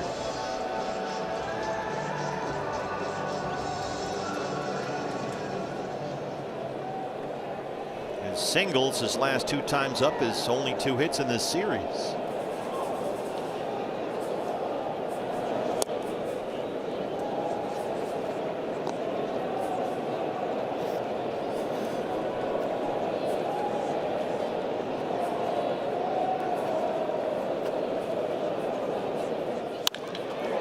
Base hit down the line. Go Corbin, go.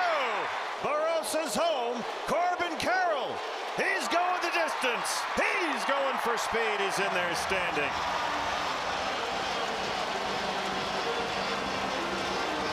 His 3rd consecutive hit. It's 5-4. And on the replay, you'll see Corbin reluctantly crouched at the starting line. Hooks one down into that right field corner. Anytime he hits a ball between outfielders or down the line, he's thinking 3. Engines burning and churning in time. Assailing and veiling with monster truck force. 5-4. Here's Perdomo.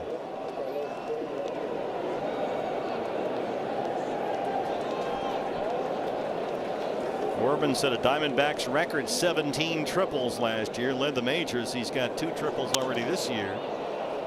And Jerry pops it foul. Backpedaling out there is Olsen, way out there.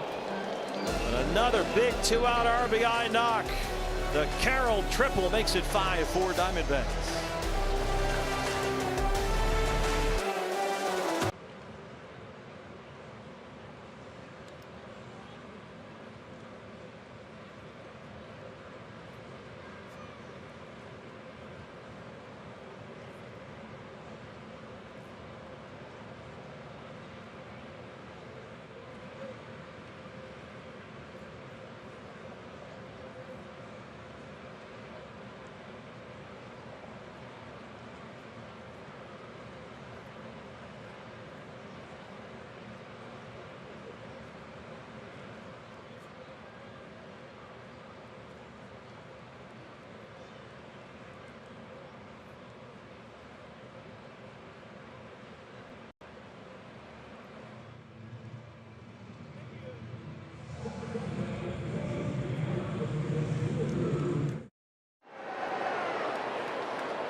Corbin Carroll just hit his 45th career triple. He's tied with Shohei Ohtani for 7th among all active players, but he's done it in fewer than half the games that Ohtani's played. Yeah. That's one of my favorite things to watch at the ballpark. When Corbin hits one down the line or in the gap, you know he's thinking 3 and finds that extra gear, grits his teeth. That time the helmet stayed on. Usually the helmet falls off between home and first.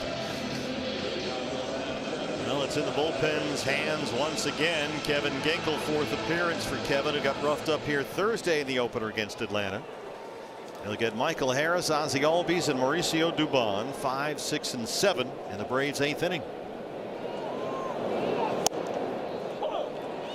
Barossa leadoff double, a Corbin Carroll 2-out RBI triple, the difference in the game right now. Harris singled in the 4th. He's 1 for 3.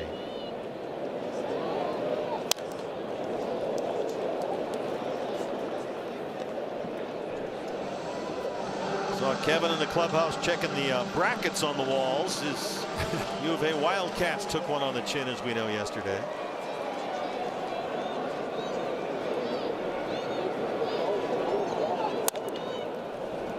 That's poked to second for Cattell. Ginkel gets his first out.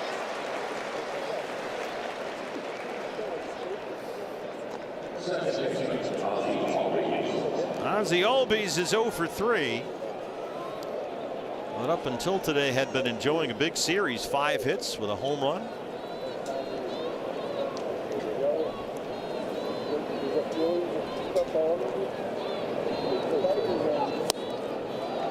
Got the slider by him.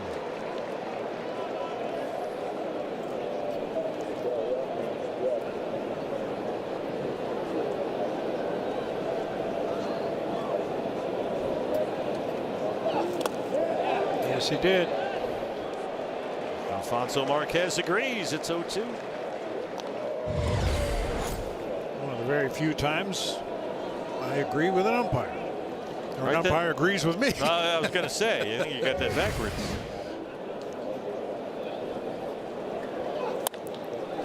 Albies, boy, he is just a pest.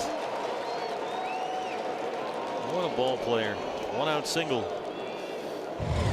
Didn't look like he even hit a strike right there. Good slider down. Mack was ready to pick it out of the dirt, and Albies instead intercepts it and shoots it into right field. Just beyond the reach of Cattell. Tying runs aboard with 1 away for Mauricio Dubon, who doubled and scored in the 5th.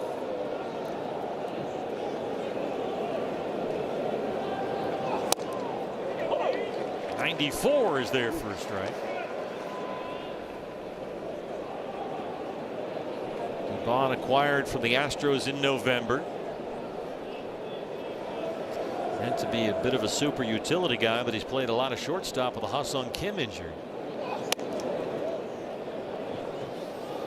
And he's been pretty super utility-ish here today. Started at third. He's now in left field. Talk about it all the time, the value of that super utility guy that you can put at any position on the field. You don't lose anything defensively.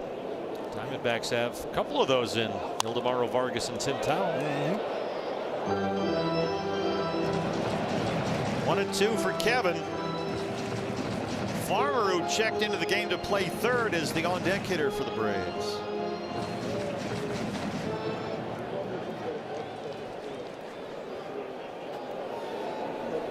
Albies at first. Chased a high heater at 95 and a big strikeout for Kevin Ginkel. That's 2 away.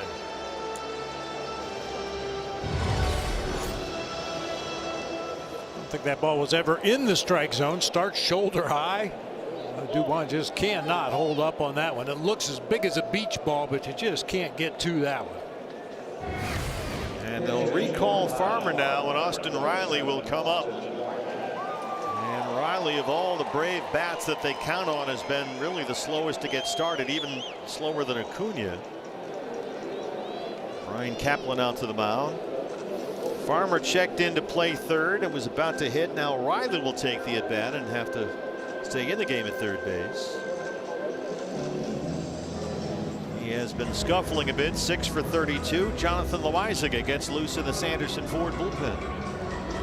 Got to assume that Paul Sewald is down after working the previous 2 games. And Loaizaga picked up a save the other day against the Tigers in his first opportunity this year as a sort of the de facto backup closer. So everybody on the same page. Riley 6 for 32 as they wait for his usually lethal bat to get going. And you got to assume, as we mentioned, that Sewald is down today. Picked up the save in the game yesterday afternoon. So Riley will bat for Farmer.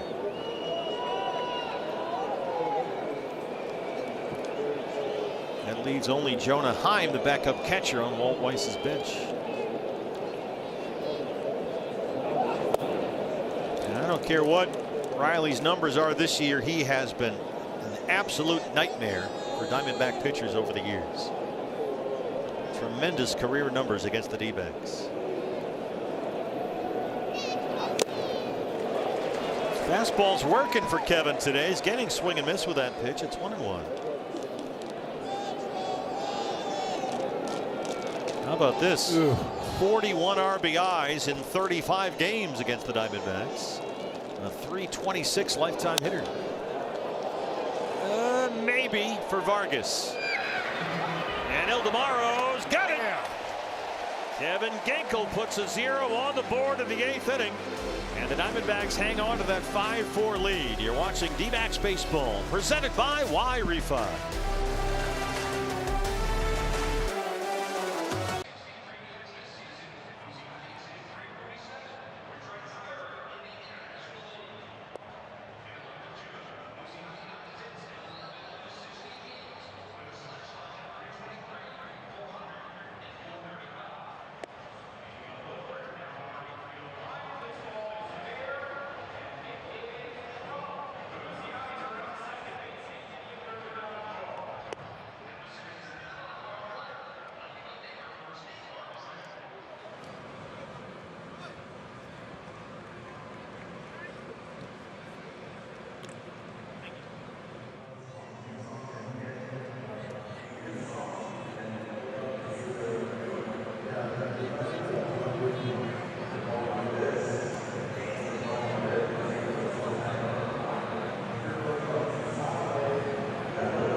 Bench coach Jeff Bannister on the left there, going over the lineup and the matchups with the manager Torey Lovello as they try and even the series up at 2 wins apiece before we head off to the East Coast.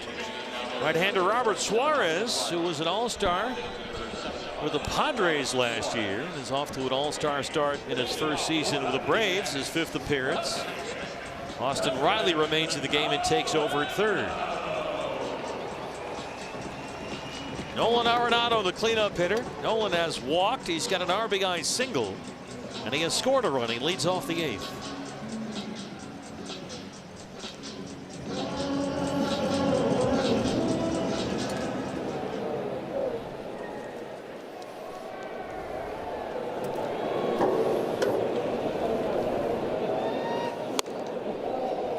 Suarez has been one of the better pitchers in the league the last couple of years with San Diego.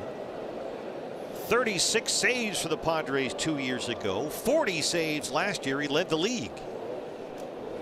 And now here in Atlanta, got a 3-year, $45 million free agent deal. A hard thrower. Big fastball in the upper 90s.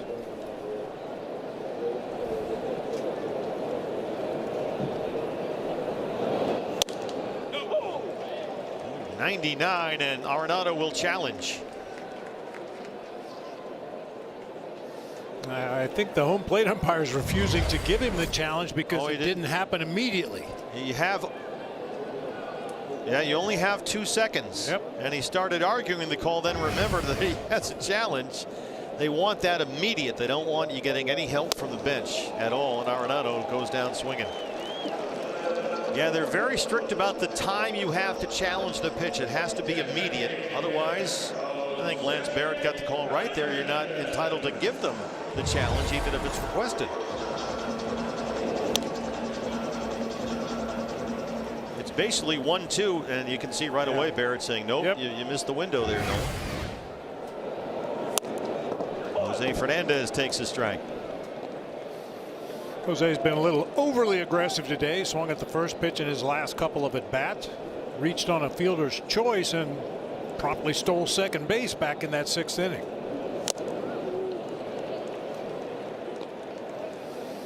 Challenges, the way the rule is stated says challenges must be initiated immediately after the prior pitch, which is 2 seconds.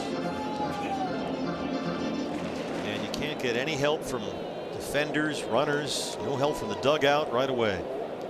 0-2.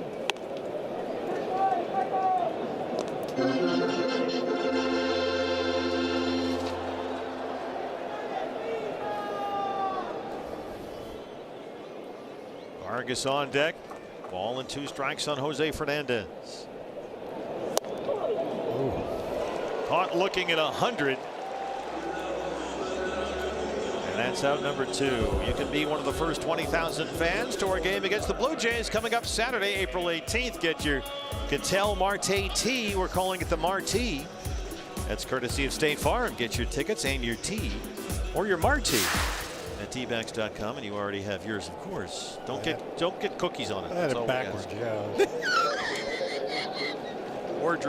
Wardrobe challenge, wardrobe malfunction. Here we go. I don't get what the big deal is about this shirt. It's a little understated, I think. I got it wrong. There you go. That's a beauty right there. This is what happens when you get all hopped up on sugar from the cookies. The whole thing goes haywire. Vargas has had some tremendous at-bats in a game he didn't even start. Came in the 2nd inning for Carlos Santana, who had to leave with a groin problem. Vargas had a big 2-out, 2-run triple in the 4th. He walked his last time up. Loaizaga warming up in the bullpen. Braves have 9, 1, and 2 due up in the 9th inning. Mateo, Acuna, and Baldwin. And here's Loaizaga coming off a save against the Tigers earlier on this homestand with Seawald down. 1-2 on Vargas. Another 100-mile-an-hour fastball from Suarez.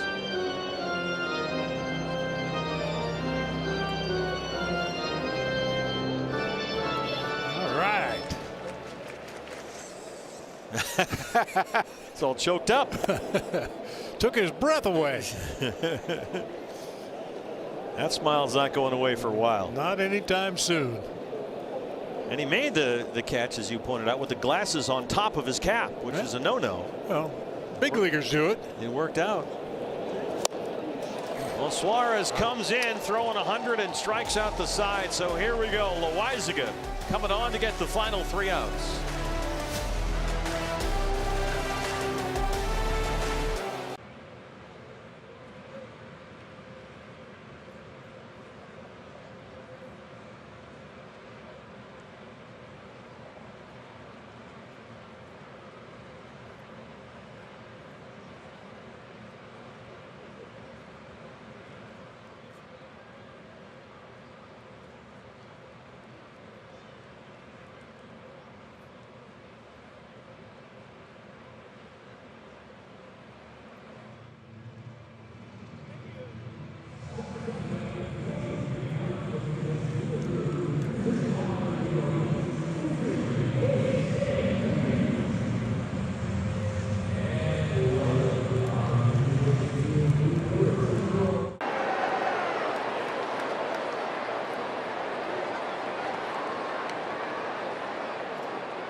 A big day for Corbin Carroll. Hits in 3 consecutive at-bats. His first hits in this series. A single and a run scored in the 4th. A single, a stolen base, another run scored in the 6th. And the biggest hit of all is RBI triple in the 7th as he moves up the charts. Now only 1 behind the freight train, David Peralta, for 2nd all-time. Pretty good chance he passes David Peralta and Stephen Drew this season, the way that guy hits triples. Jonathan Loaisiga, who has a save and 2 holds in his last 3 appearances, his 5th outing of the year. The former Yankee faces Jorge Mateo, the number 9 man, to lead off the Atlanta 9th. Loaisiga picked up his first Diamondbacks save Wednesday in that 1-0 win over the Tigers, and then pitched a scoreless 7th yesterday in the win over the Braves while holding on to a 1-run lead, and he's got another one here right now. Sinker's there, heavy sinker. He'll throw the curveball to the righties and the changeup to the lefties. Mateo's had a good day. He has walked, doubled, stolen a base, and scored twice. Acuna on deck, then it's Drake Baldwin.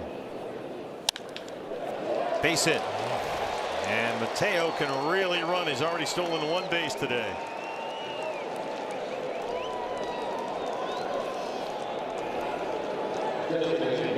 Here is Acuna.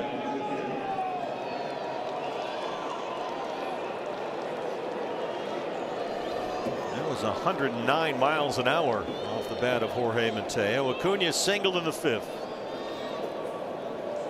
See if Loaisiga can possibly dial up a double play ball. Keep that sinker down at the bottom of the strike zone. Get a ground ball right at one of your defenders. Both these runners run extremely well. Mateo at first and Acuna at the plate. Sinker's there at 97. Atlanta has out hit the Diamondbacks 9-8, but the D-backs have a 5-4 lead in the 9th. A chance to even this series at 2 games apiece. It's off to New York on Tuesday. Base hit for Acuna. Atlanta opens up the 9th with back-to-back singles. And here comes Drake Baldwin, who's already knocked in 3 runs today.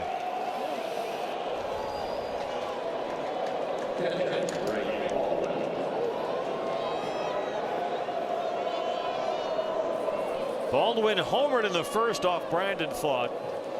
An RBI single in the 5th, an RBI ground out in the 7th.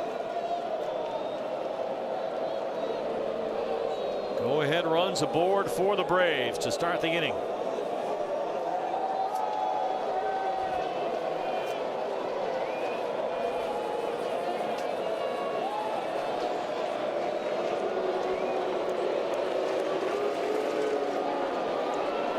There was a time in the game when the number 2 hitter coming into the plate, nobody out, down by a run, you'd see a bunt right here, but I seriously doubt it from Drake Baldwin.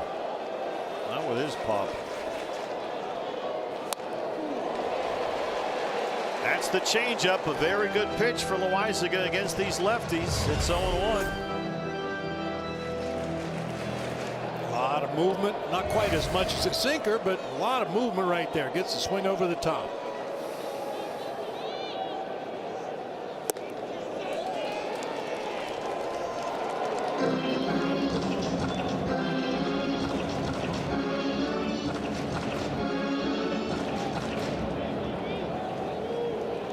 Mateo's at second, Acuna's at first, the 1-1. Just off the plate, and Baldwin wouldn't bite.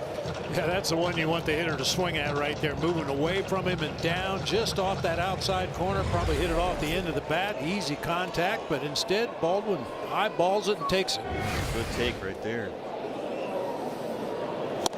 Gets himself ahead 2-1. They go right back to the changeup. He offers that time, and it's 2-2. And boy, a strikeout would go a long way for Loaisiga right here. Olsen on deck.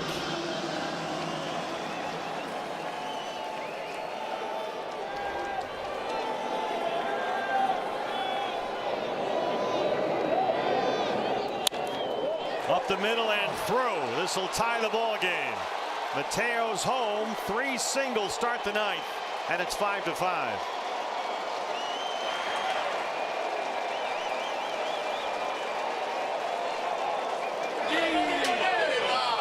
That's the 4th RBI today for Drake Baldwin. Ground ball right over the mound into center field. Mateo will score easily.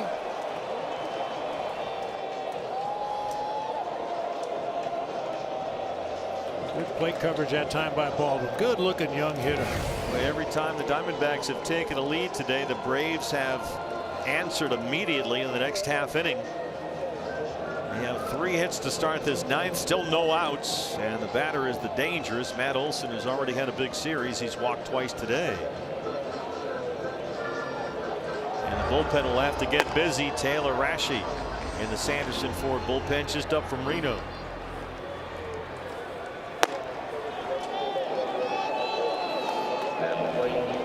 Olson has hit 3 doubles and homered twice in this series. 0 for 2 today. He's walked twice.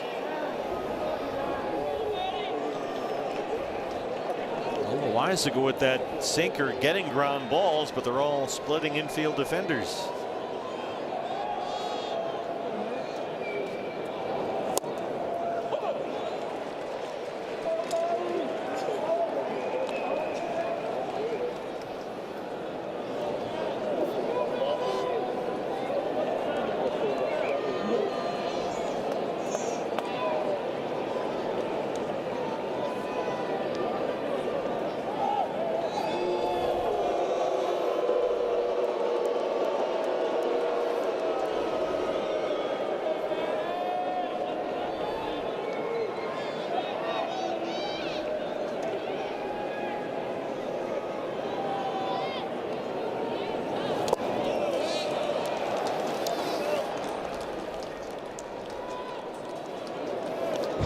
By Mack back there behind the plate.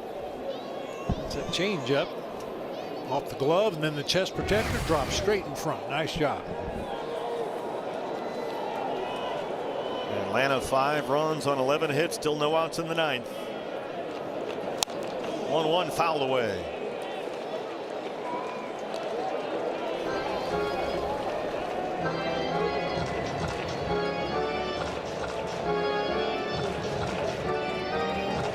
Olson has hit in 6 straight games and 8 of 9 to start the year. Hitless so far today. 2 on, no outs, a run home. Got him. There's that changeup. And Loizaga gets his first out.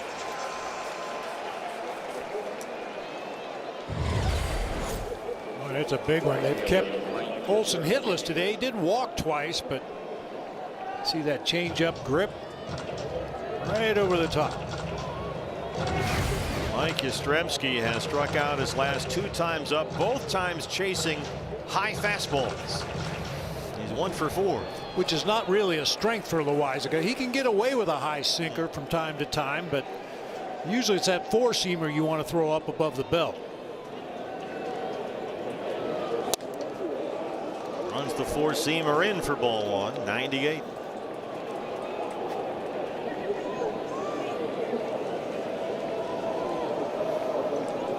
Yastrzemski did ground into a double play against Fought back in the 4th.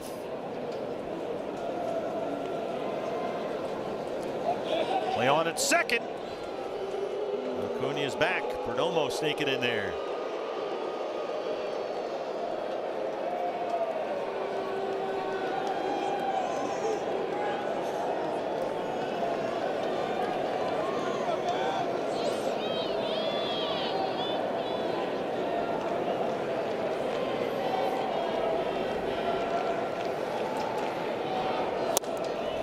Misses in. Try the 4-seam again.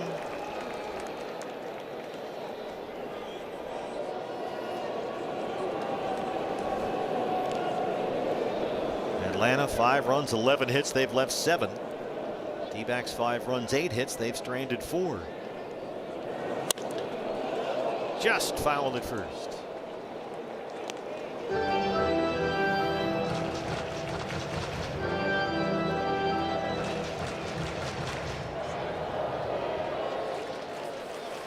Yastrzemski last year with the Giants, traded to the Royals at the deadline. Signed with Atlanta in December as a free agent. Now the 2-1. Harris is the on-deck hitter.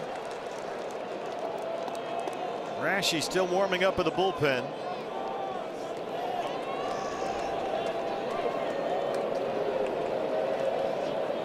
Three and 1 on Mike Yastrzemski. Couldn't check on the sinker, and it's full. That's the kind of 3-1 swing that'll give hitting coaches ulcers. You got the count in your favor, look for one pitch in one zone, and Yastrzemski ends up checking his swing on a pitch that looked like it was out of the zone. Loaisiga just fighting for survival right here. Pitch number 20 in the inning coming up.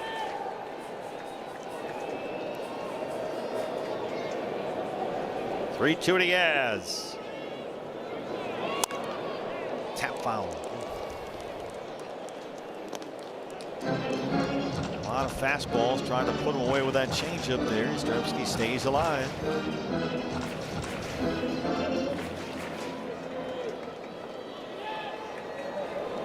Again on 3-2.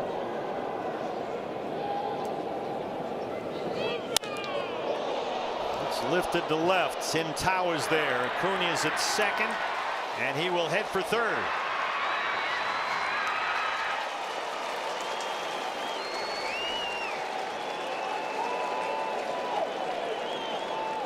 So it comes down to Loaisiga and Harris. Harris 1 for 4, a single in the fourth against Faught. Acuna is at third, Baldwin's at first. A run home for the Braves with 2 outs.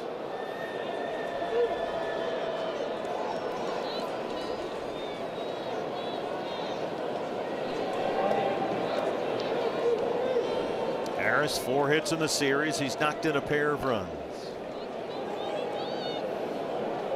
Yeah, this is where you want it to end right here. You don't want to have to deal with Ozzie Albies with runners on base and a tie ball game in the ninth. He'll hit one off his shoelaces to drive in 2 runs.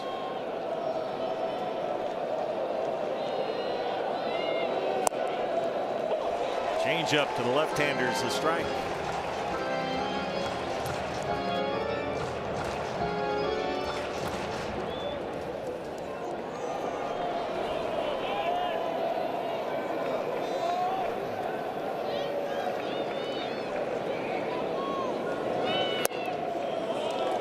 About Harris, he will chase. That's one thing that Walt Weiss has said about this youngster. Says he's just swing decisions away from being a star. One element of Harris's game they'd like to see improve a bit. Still a young player, just 25 years old. Just turned 25, and it's 1-2. If Loaisiga can get out of this mess after 3 straight singles open up the inning with just allowing the 1 run, give him half a star for that. Get us to the home half of the 9th inning. Tawa, McCann, Barossa due up 7-8-9. The 1-2 to Harris. Baldwin jogging towards second. Cattell's got it at second. And Loaisiga able to strand that go-ahead run, but Atlanta answers. We're in the 9th inning, and it's 5-5.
Back with you from Chase Field. Don't forget, post-game preview brought to you by Talking Stick Resort. Todd Walsh And Mark Grace, the king of the prediction, standing by. We go to the bottom of the 9th inning against the Braves closer. 254 career saves, his 3rd full season in Atlanta. It's Raisel Iglesias, who worked a career high 70 appearances last year for the Braves. His 4th appearance this one. He'll work to Tawa, McCann, and Barossa. 7, 8, 9 due up in the home half of the 9th inning. A couple of different fastballs from Iglesias, a 4-seamer and a sinker to go along with a changeup. He has a slider that he very rarely uses. Tim 0 for 3. D-backs have been out hit 11-8.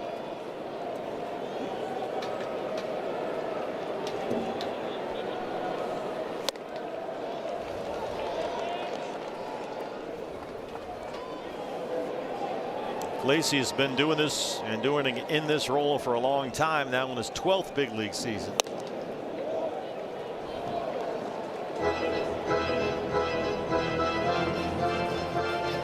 Last season, 73 strikeouts in 67 innings. 2-2, changeup fouled away.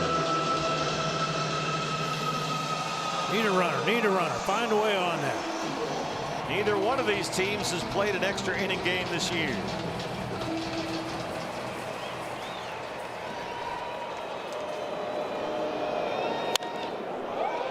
Towel popped up behind second. Harris coming in from center. And there's one away in the 9th. James McCann headed back to the bench. And here comes Gabriel Moreno to take the at-bat. Gabby has been among the Diamondbacks' most productive hitters so far. A couple of doubles and RBIs to start the year. He's got 7 hits, which had tied him with Corbin Carroll for the most on the club. And of course, he singled twice in yesterday's win here over Atlanta. So Moreno will bat for McCann.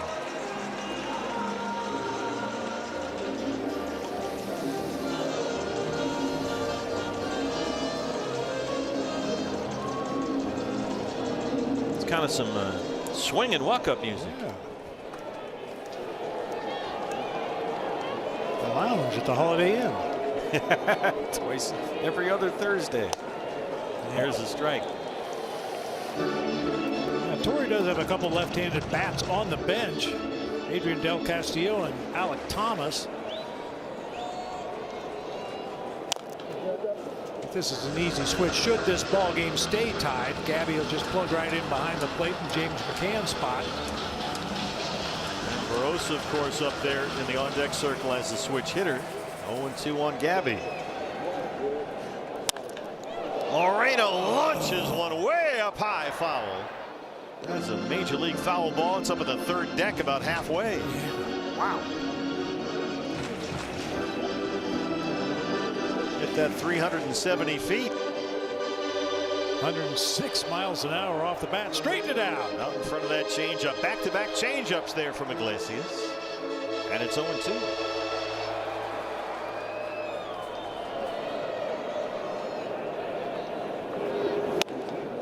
Well, they got some power in the back of this Brave bullpen. Man, some hard throwers back there and experienced closers.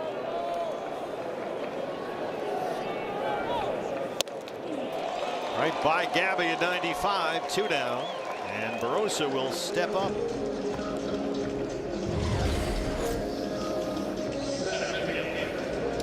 Well, between Suarez and Iglesias, they've punched out 4 the last 5.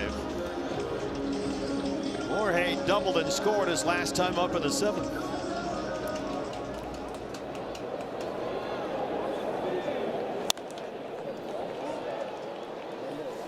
If he can pull what is quickly becoming known as the Barossa special, just poke a double down the left field line. That'll work. He's got 3 hits this year, all doubles.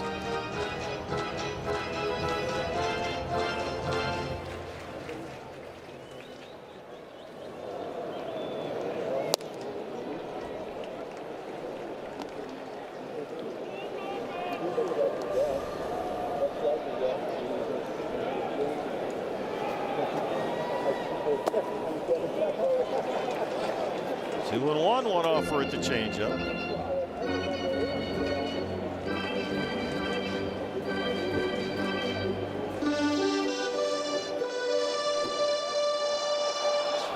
struck out the side in the 8th on just 14 pitches. Now Iglesias working on a 1-2-3 ninth.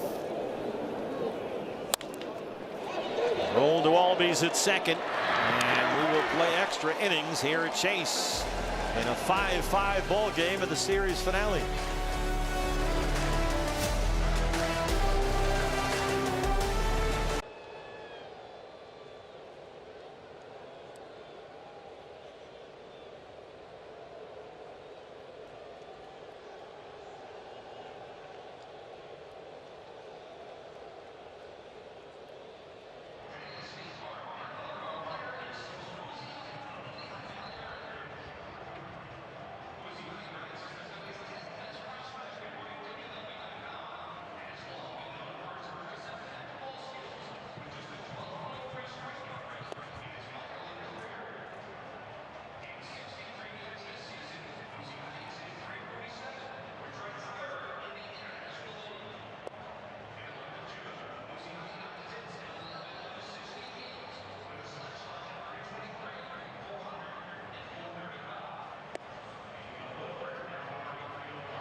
Extra innings on this Easter Sunday.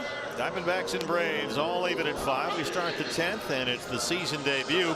The right-hander Taylor Rashi recalled from Reno last week, and Joe Ross was designated for assignment after the opener of this series. 22 punch outs in his 16 1/3 innings of work in 10 ball games last year for Taylor.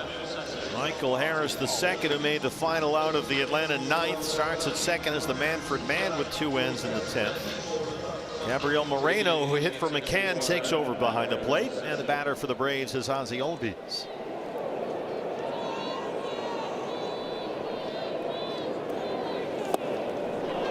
Curveball, swing and a miss. Rashi 10 appearances for the Diamondbacks as a 29-year-old rookie last year, and able to make the most of a long-awaited opportunity after 7 seasons in the minor leagues.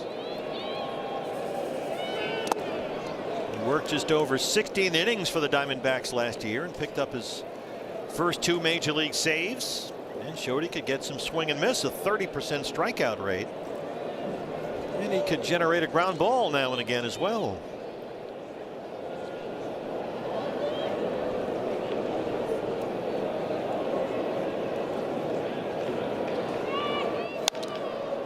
Here's a ground ball off the side of the mound. Marte collects it. Harris into third, and that's the first out. The Jays kind of knew that Albies was going to move that ball to the right side of the field somehow. Rolled that top hand over to make sure he hit a grounder to Cattell at second base. He's a pro's pro. Dubon, the left fielder. You've got Harris the go-ahead run at third now with 1 out.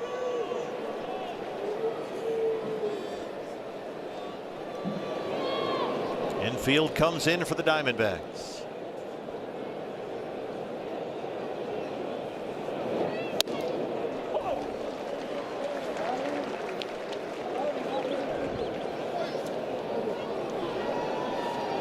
Remember, if you are out of ABS challenges, you do get 1 per every extra inning, but they do not carry over.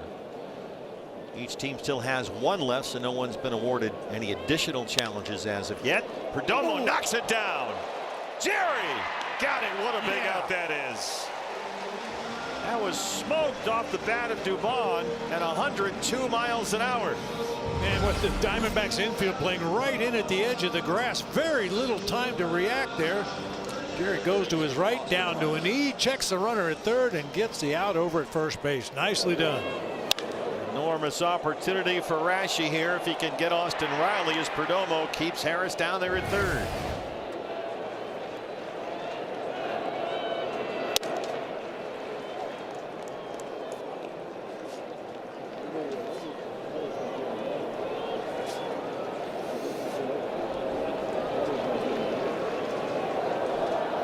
Riley struggling to start the year, 6 for 33. 1-1. Diamondbacks in the top half of the 10th. We'll have the speedy Barossa as the runner at second, and the top of the order due up Marte, Carroll, Perdomo, the big three. Riley 1 hit in the series. He doubled on Thursday.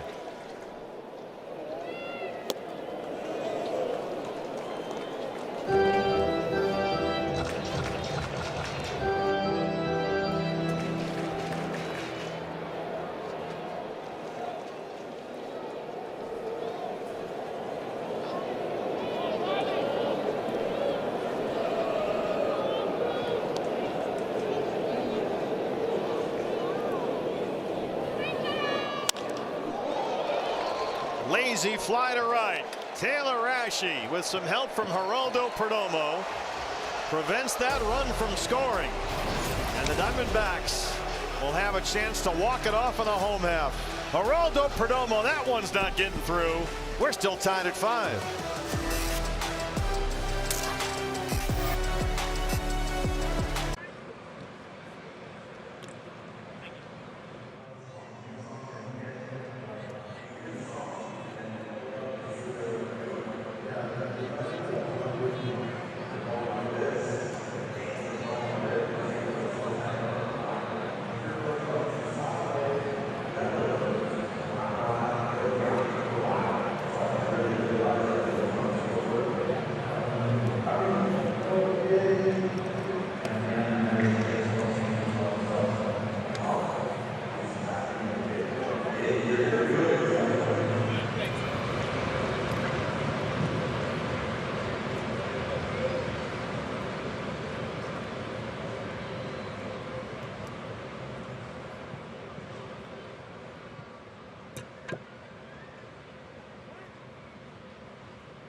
Diamondbacks will start the bottom of the 10th with the winning run at second base, and nobody out. That's Jorge Barossa down there, who made the final out of the 9th inning. So he's the ghost runner at second against former Diamondback great, the new pitcher for the Braves, Joel Payamps, who split last year between Milwaukee and Atlanta, his 3rd appearance for the Braves this year.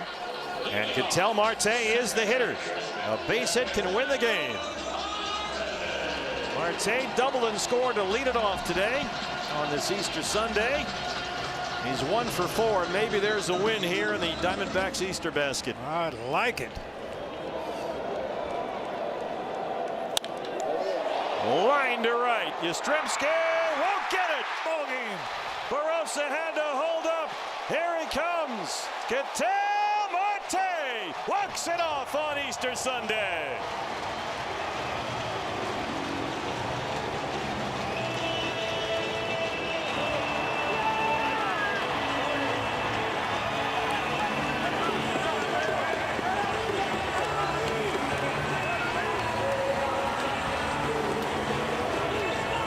Third career walk-off hit for Ketel, and his first since May of 2019 against, coincidentally, not ironically, the Atlanta Braves. Yeah, what do you got against us?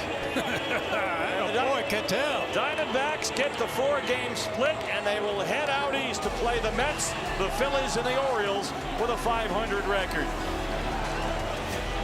Marte, the walk-off hero. That didn't take long. Back to wrap it up after this. Diamondbacks win it.